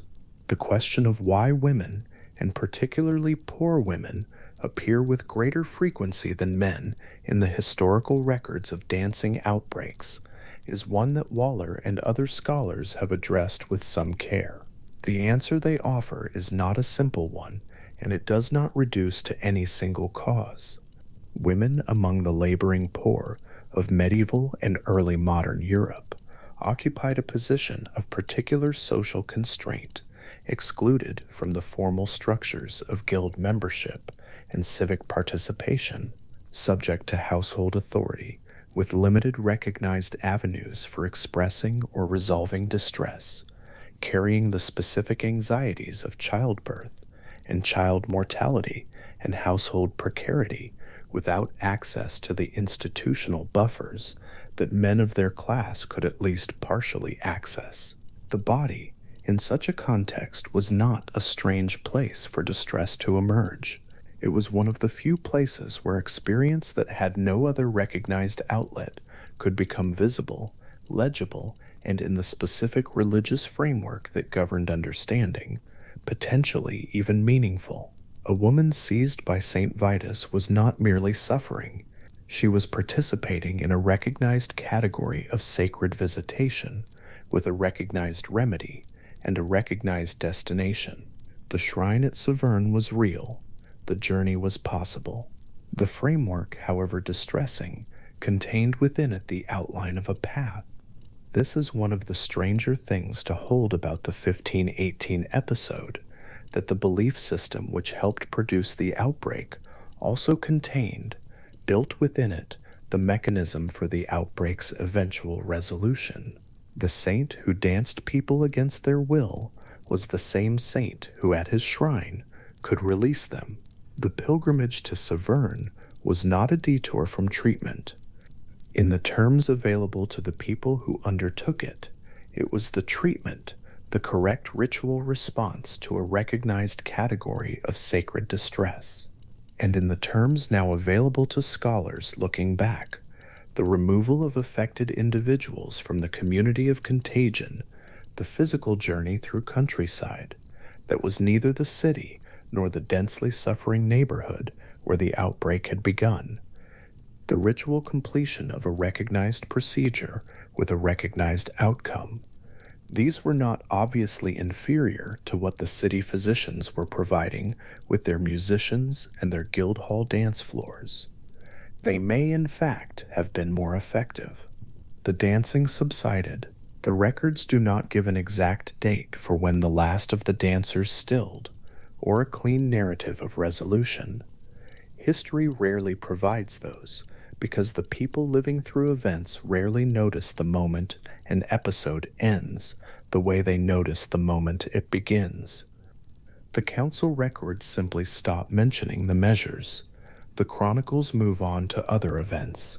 The summer passed, and the autumn came, and the streets of Strasbourg's poor quarters returned to their ordinary state of crowded, hungry, exhausted normalcy. The musicians who had been paid from public funds presumably stopped playing. The guild halls returned to their regular purposes. The grain market resumed the business of weighing sacks and recording transactions. What did not disappear was the record. The council's administrative documents, the physician's formal opinion, the payment orders for the musicians, the authorizations for the use of guild hall space, these were filed and preserved in the way that a functioning civic bureaucracy preserves its business. The Strasbourg City Archive is not a historical monument. It is a working institution that houses the administrative records of a city that has been continuously inhabited and continuously generating documents for centuries. The 1518 materials are not exhibited or displayed. They are simply there in the collection, accessible to researchers who know to ask for them, written in the hand of clerks who were doing their jobs without any expectation that their work would constitute one of the most thoroughly documented examples of a phenomenon that would not be understood for 5 more centuries. What Waller found in those documents was not a mystery solving itself, but a picture completing itself, each new source adding a detail that the others did not contain. The physician's opinion and the council decisions and the chronicle accounts and the religious history all converging on a single summer in a single city and producing together a picture that no single source could have provided alone. The picture it produces is not simple, and it does not resolve into a single clean explanation. It is the picture of a community under extreme collective pressure, in possession of a specific cultural framework that gave collective distress a recognizable form, responding through a mechanism the body makes available when other outlets have closed. It is, at its core, a deeply human picture, not strange in its essence, however strange it looks across 5 centuries. The episode at Leroy subsided too. The symptoms faded over months. The school returned to its ordinary patterns. The students recovered. Later cases, and there have been later cases, documented in schools and factories and communities across the world in the years since, followed similar arcs. They begin in a community under stress. They spread through social proximity and shared cultural expectations about what distress can look like. They find their own level, and then, over time, the mechanism does not change because the century changes, or because the cultural forms change, or because the specific content of the stressor changes. It persists because the body persists, and because the space between what is experienced and what can be expressed is a permanent feature of human life, rather than a historical curiosity. A room in which mass psychogenic illness has run its course goes quiet in a particular way. not the quiet of resolution in the tidy narrative sense. Nothing has been answered or fixed. The conditions that produce the episode are usually still present. The harvest is still poor. The work is still exhausting. The fear that has been building for months or years has not been addressed by the episode's end, only expressed through it and perhaps slightly discharged. But the room stills. The movement slows without announcement. The people involved blink, or sit down, or look around at each other with the particular expression of someone returning from somewhere they cannot fully describe. The episode simply becomes the past, the way all episodes eventually do, folding into the accumulated ordinary weight of a life that continues. The physician who set his pen down in 1518, satisfied that his diagnosis was complete and his treatment recommendations sound, could not have known any of this. He was standing at the edge of something that his framework could describe but not explain, looking at a phenomenon that would require 5 more centuries of accumulated inquiry to begin to be understood. He wrote what he knew. He recommended what the evidence, as he understood it, supported. He was wrong about the mechanism, and probably wrong that his treatment would help. And the wrongness was not a failure of intelligence or care, but simply the consequence of standing where he stood in time, with the tools that time had made available. The ink dried on his report. The document was filed. The summer went on around him, strange and hot and ordinary all at once, and the city continued in its dance. What the record preserves, across all the layers of its documentation, is not the strangeness, but the seriousness with which the people of Strasbourg in 1518 treated what was happening in their streets, the seriousness with which the council convened and deliberated and spent public money on a response, the seriousness with which the physicians applied their framework, the seriousness with which later historians returned to the same documents and applied their own frameworks, and found underneath the medieval surface of the event something recognizable and continuous. The human body under pressure is the same body across 5 centuries. The forms it finds for expressing that pressure change. The mechanism by which it finds them does not. The room quiets, the movement slows, the people blink and look around, and somewhere in a climate-controlled archive, the document that recorded all of it remains exactly where it was filed. The ink still dark on the old paper, the careful administrative hand of a 16th century clerk still legible to anyone who sits down in a quiet room and takes the time to read it. But on a late summer road in Alsace, the feet of the dancers were still moving. They had been moving for days or weeks by then, through the streets of Strasbourg, across the rough-packed earth of the grain market, along the worn floors of the guild halls the city had opened for them.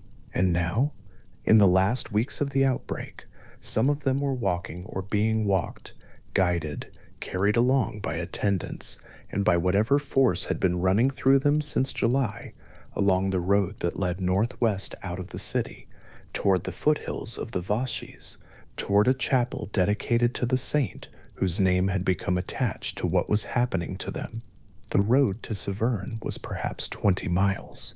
The Vosges foothills rose slowly ahead, their slopes covered in the dark timber of late summer, the air drier and cooler than what the city held. Along the road, the villages of Alsace stood quiet in the afternoon light, and at each one, people came to the edges of their doorways and watched the group pass.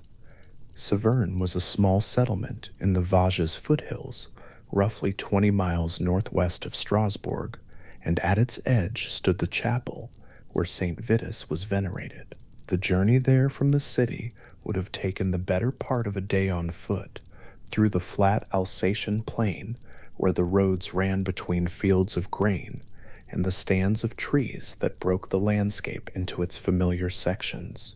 The dancers moving through those fields in the late summer of 1518 would not have looked, from a distance, entirely different from any other group of pilgrims making their way toward a shrine. Pilgrimage was an ordinary part of life in the Rhineland in the early 16th century.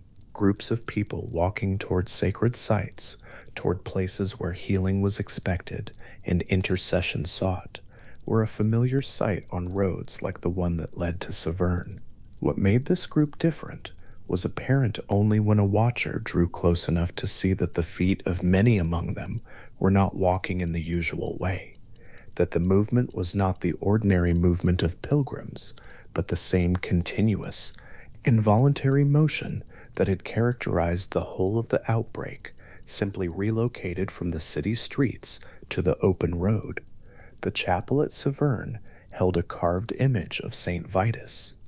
Inside its stone walls, the air would have been cool and still, the way the air inside old stone buildings tends to be, regardless of what the season is doing outside. And at the base of the saint's image, the candles that devotees had brought and lit would have burned slowly in that stillness, their flames almost vertical in the absence of any wind. St. Vitus himself was a figure whose history had accumulated over many centuries by the time the dancers from Strasbourg arrived at his chapel. He was believed to have been a Christian martyr, a young man executed sometime around the year 303 CE during the persecutions carried out under the Roman Emperor Diocletian. The details of his life and death were recorded in hagiographic sources that mixed documented fact with the standard elements of martyrdom narrative, and the historical Vitus, if there was one, had long since been absorbed into the figure of the saint as he was understood and venerated across medieval Europe. What was particular about the cult of St. Vitus, what made him the saint to whom the Strasbourg Council eventually directed the afflicted dancers, was the specific and unusual nature of his patronage. He was understood, in the religious framework of the medieval Rhineland, to be simultaneously the cause and the cure of compulsive dancing. The same saint who could afflict a person with uncontrollable movement could also lift that affliction, provided the proper devotions were performed and the proper shrine was visited. This was not a logical contradiction in the framework that produced it. It was a coherent expression of the way sacred power was understood to work, concentrated in particular figures, available through particular channels, dangerous if approached carelessly, and potentially healing if approached correctly. A saint who could curse could also uncurse. The power that could bind could also release.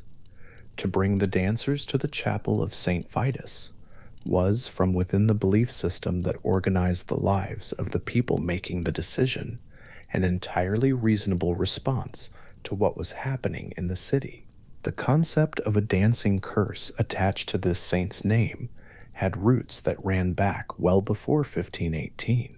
The association was old enough and culturally embedded enough that when the council's physicians wrote their formal diagnosis and ruled out supernatural causes, they were ruling out something that most of the people living through the outbreak would have considered a live possibility.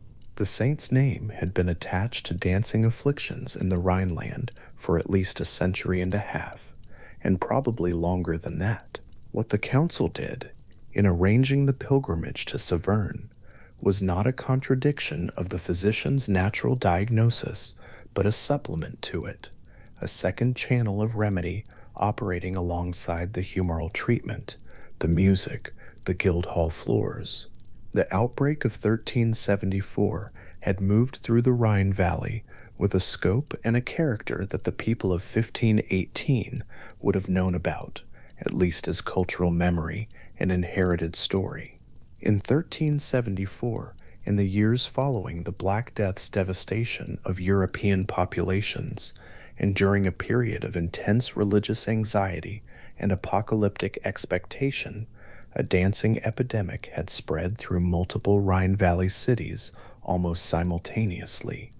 Aachen was affected. Cologne was affected. Metz, further south along the Moselle, recorded episodes.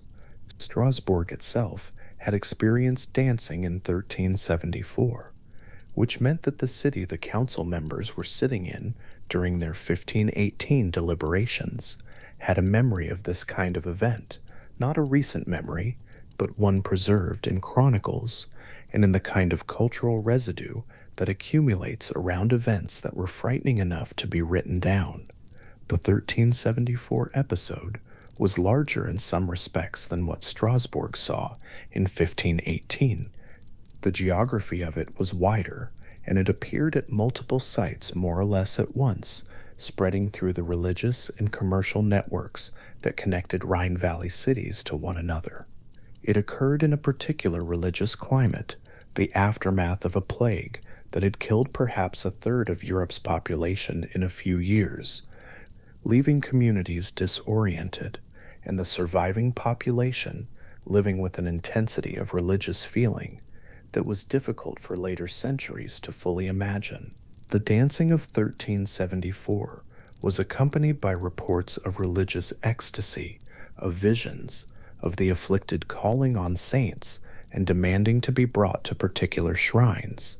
The pattern of saint-associated dancing, the pattern of collective distress finding its shape in uncontrollable movement, was already established in the region's experience long before the summer that began when Frau Troffa stepped into her street. There was an even older episode preserved in medieval chronicles that some historians have connected to this pattern. In 1237, in the German city of Erfurt, a group of children, the chronicles describe them as numerous, though exact numbers vary and the sources are not uniform, reportedly began dancing or skipping along the road that led from Erfurt to the nearby town of Arnstadt, a distance of several miles. They continued this movement for the length of the journey, unable to stop, and arrived at Arnstadt, having covered the ground in an involuntary and exhausting march. The episode ended when the children either collapsed from exhaustion or were physically stopped. The sources that record it are chronicles written sometime after the event, and the details they contain carry the usual uncertainties of medieval documentary transmission. Things remembered and recorded, and copied and interpreted across decades, can accumulate variation at each stage. And what a 15th century chronicle says about a 13th century event needs to be held with some care. Some historians have drawn a line between the Erfurt children of 1237 and a much more famous story, the Pied Piper of Hamelin, the tale of a musician who led the children of a town away through dancing and did not bring them back. The legend of Hamelin was attached to the German town of Hamel on the Weser River, and it was preserved in chronicle sources that suggested some real event in 1284 lay behind it. Racied though the nature of that event was disputed, and the connection between an actual historical occurrence and the developed legend was not clear. The dancing children of Erfurt were not the Pied Piper legend exactly, but they occupied a similar place in the landscape of medieval memory, a group of children, a compulsive movement, a journey undertaken without apparent volition, an ending that the chronicles recorded but did not explain. The dance that could not be stopped was a recurring shape in the Rhineland's historical imagination, reappearing across centuries in forms that varied in detail but shared an underlying structure.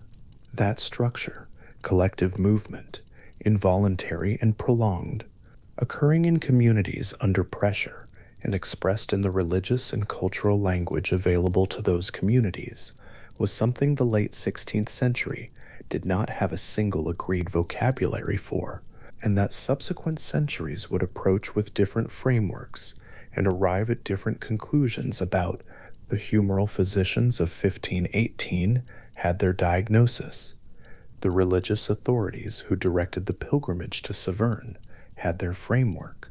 The chroniclers who recorded the events had their purposes and their conventions, and their ways of making strange things legible.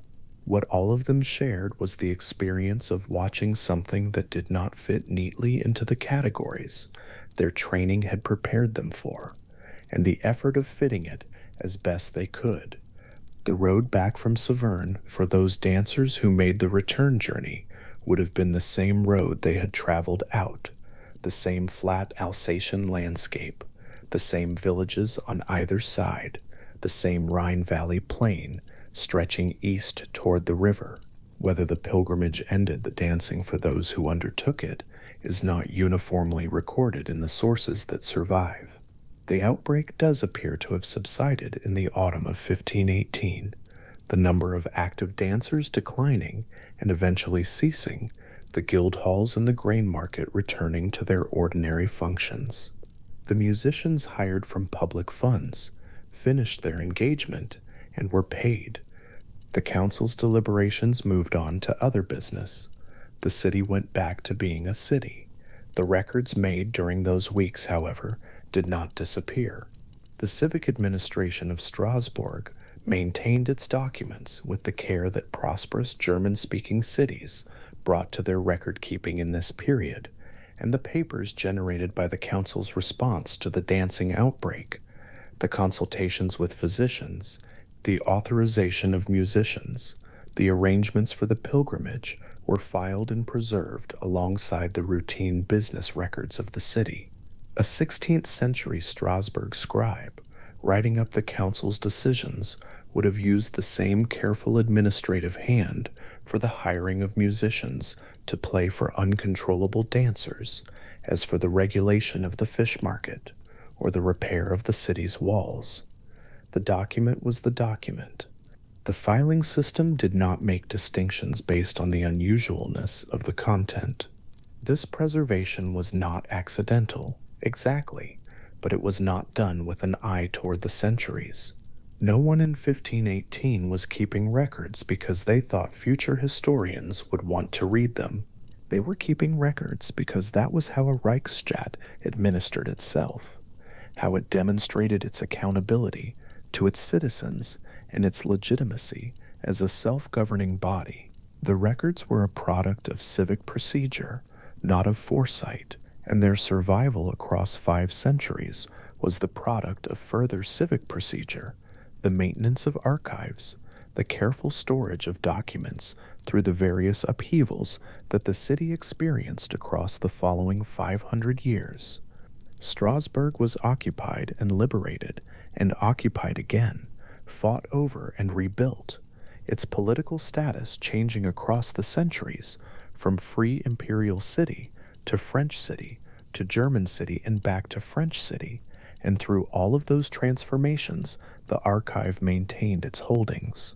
The documents that record the 1518 dancing outbreak are held in the Strasbourg City Archive today, in a room where the temperature and humidity are managed to slow the continued decay of old paper and parchment, and where the council records of the 16th century sit in bound volumes on shelves that have been organized by the same systematic logic that archival institutions apply to their holdings.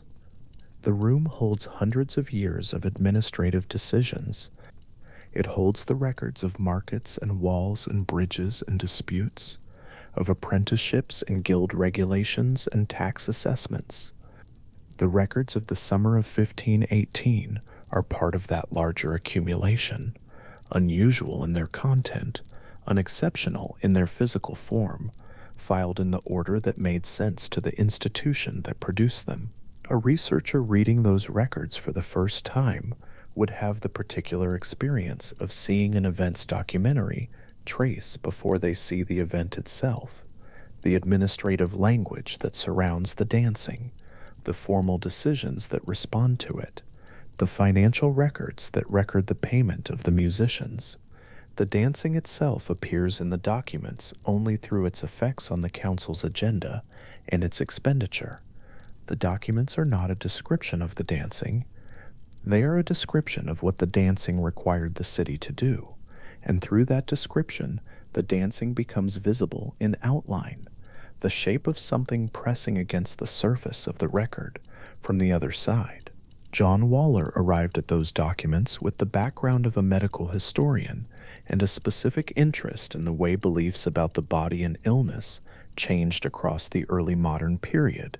His work on the 1518 outbreak extended over years and drew on not only the Strasbourg records, but the wider body of scholarship on mass psychogenic illness and the social conditions of the Rhineland in the early 16th century.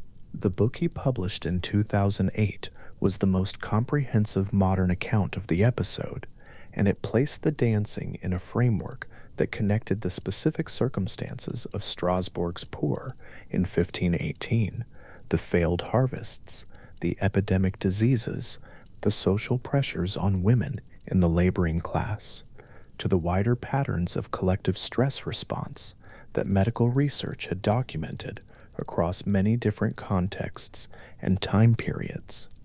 What Waller argued, and what the evidence in the civic records supported, was that the dancing of 1518 was a genuine episode of what medical and psychological researchers now call mass psychogenic illness, a condition in which groups of people under extreme collective stress develop shared physical symptoms that spread through social contact and suggestion rather than through any biological contagion. The phenomenon had been documented extensively in the 20th and 21st centuries, in schools and factories and tight-knit communities across many different cultures. In 2011, in a high school in the town of Leroy in western New York, a group of teenage girls began exhibiting uncontrollable tics and verbal outbursts that eventually affected more than a dozen students. The episode attracted considerable media attention and a range of proposed explanations, and it was ultimately characterized by the medical professionals who investigated it as a mass psychogenic illness linked to anxiety and social stress. Similar episodes had been recorded by the World Health Organization in locations including Tanzania, Afghanistan, Malaysia, and Colombia. What the 1518 episode shared with these much later cases was not simply the fact of collective physical symptoms. It was the mechanism by which those symptoms found their particular form. In Leroy, in 2011, the tics and outbursts spread through a social network of students who knew and observed each other. In Strasbourg, in 1518, the dancing spread through a community of laboring poor who shared not only their social and economic circumstances, but their religious and cultural framework, including the established belief that St. Vitus could send and lift a dancing curse. That belief did not cause the dancing in any simple sense, but it gave the distress that was looking for expression a specific and culturally legible form to find. The body, under conditions of extreme stress, reaches for the shapes that are available to it, the shapes that the surrounding culture makes recognizable and communicable. In 1518 Strasbourg, one of those shapes was the involuntary unstoppable dance. The shrine at Severn, the musicians in the grain market, the Guildhall floors, the council records, all of these were part of a city's attempt to address something it did not fully understand, using the best frameworks it had. The physician's diagnosis of overheated blood was wrong in its particulars, and arrived through its own logic at a treatment more dancing with music in supervised spaces that some researchers believe may have prolonged the outbreak by reinforcing the social dynamics driving it. The council's decision to arrange a pilgrimage to a saint's chapel operated in a different framework entirely, and was no less seriously made.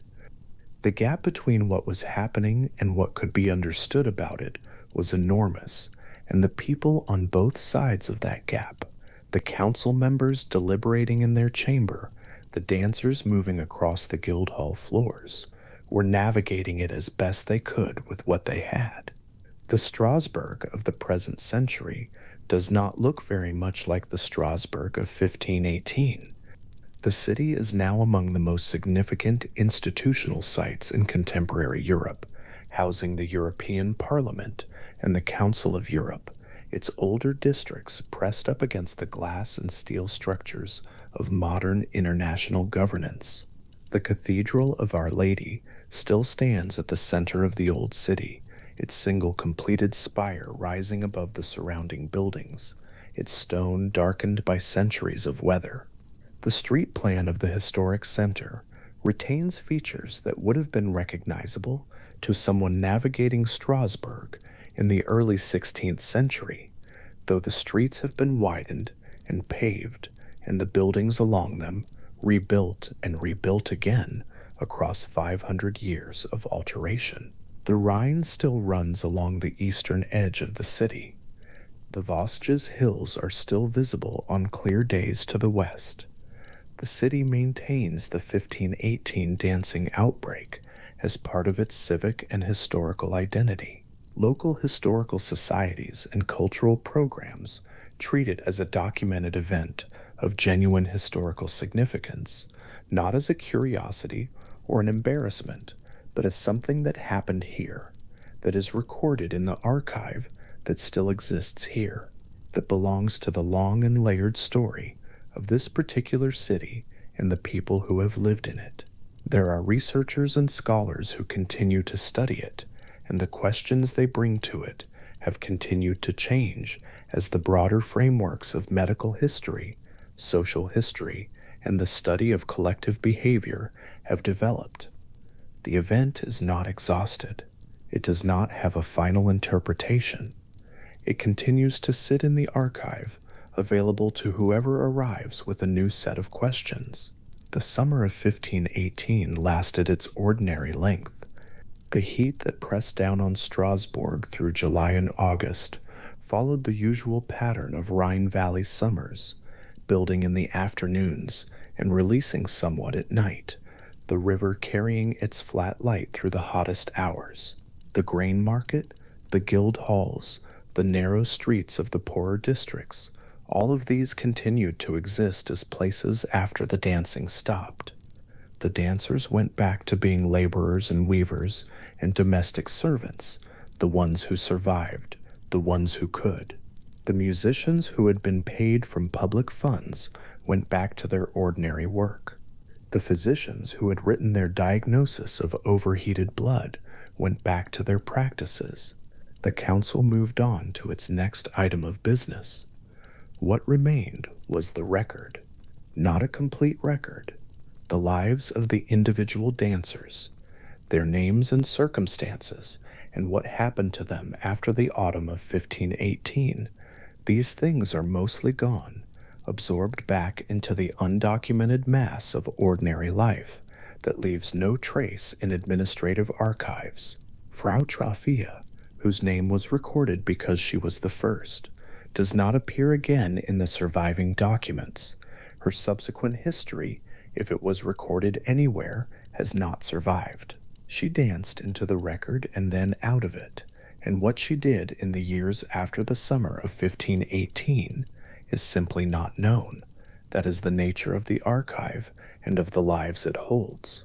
Some things are documented, and some are not, and the line between them is not drawn according to which things were more significant or more felt, but simply according to which things happened to intersect with the processes that produced records.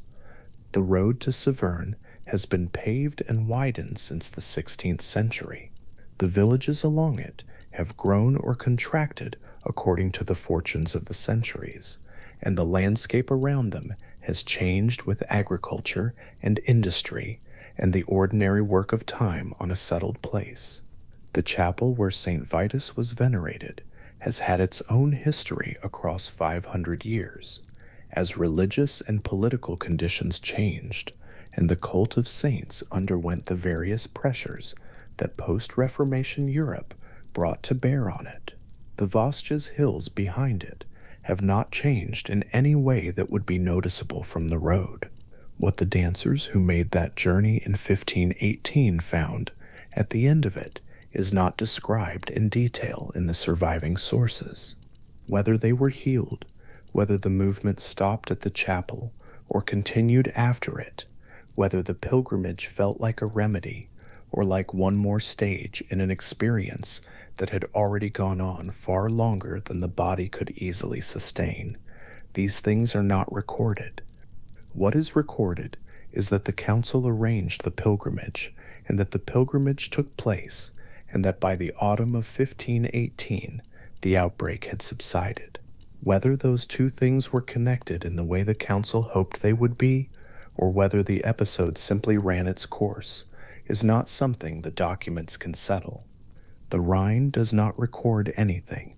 It has been flowing past the edge of Strasbourg since long before there was a city there, since long before there were people to build one, or to stand on its banks and watch the water move. It carries its water westward through the flat plain between the Vosges and the Black Forest, running through the particular geography of the Upper Rhine Valley, the way it has done through every season of the last several thousand years. The color of it changes with the season and the rain. In high summer, it runs lower and clearer, its banks exposed, the current visible on the surface. In spring flood, it runs wide and brown, covering the low paths along the bank and pressing against the bridges. In winter, it is cold and gray and very quiet. The city on its bank has changed in almost every way that a city can change across 500 years. Its population has grown, its industries have transformed, its political status has shifted, its buildings have been demolished and rebuilt. Its role in the world, once a prosperous trading city on the western edge of the Holy Roman Empire, now the home of European parliamentary institutions on the border between France and Germany, is something that no one in 1518 could have imagined. In the same way that no one in 1518 could have imagined the archive room where the council's documents are now carefully stored, the temperature managed, the light controlled, the pages still legible after all the time they have been sitting in the dark. The river does not record any of this. It carries what comes to it: the rain from the Swiss Alps, the meltwater from the glaciers, the contributions of the smaller rivers that feed into it along its course, and it moves it westward toward the sea at roughly the pace it has always moved, which is not a fast pace. The Rhine is a wide, deliberate river. It does not rush. On a summer evening in the present century, standing on one of the bridges that span it near the city, what the river looks like is what it has always looked like in summer: wide and flat and quiet, the surface catching the last light of the day in a way that makes it seem briefly more solid than it is. The summer of 1518 is 500 years back from the present, which is not very far when measured against the river's age or the age of the hills to the west, but is a considerable distance in human terms. Long enough that everyone who was alive in Strasbourg in that summer is gone, long enough that the language in which the council's records were written is no longer anyone's first language, long enough that the medical frameworks and religious frameworks and social frameworks of that world have been replaced and replaced again, and yet the records remain. The archive is still open.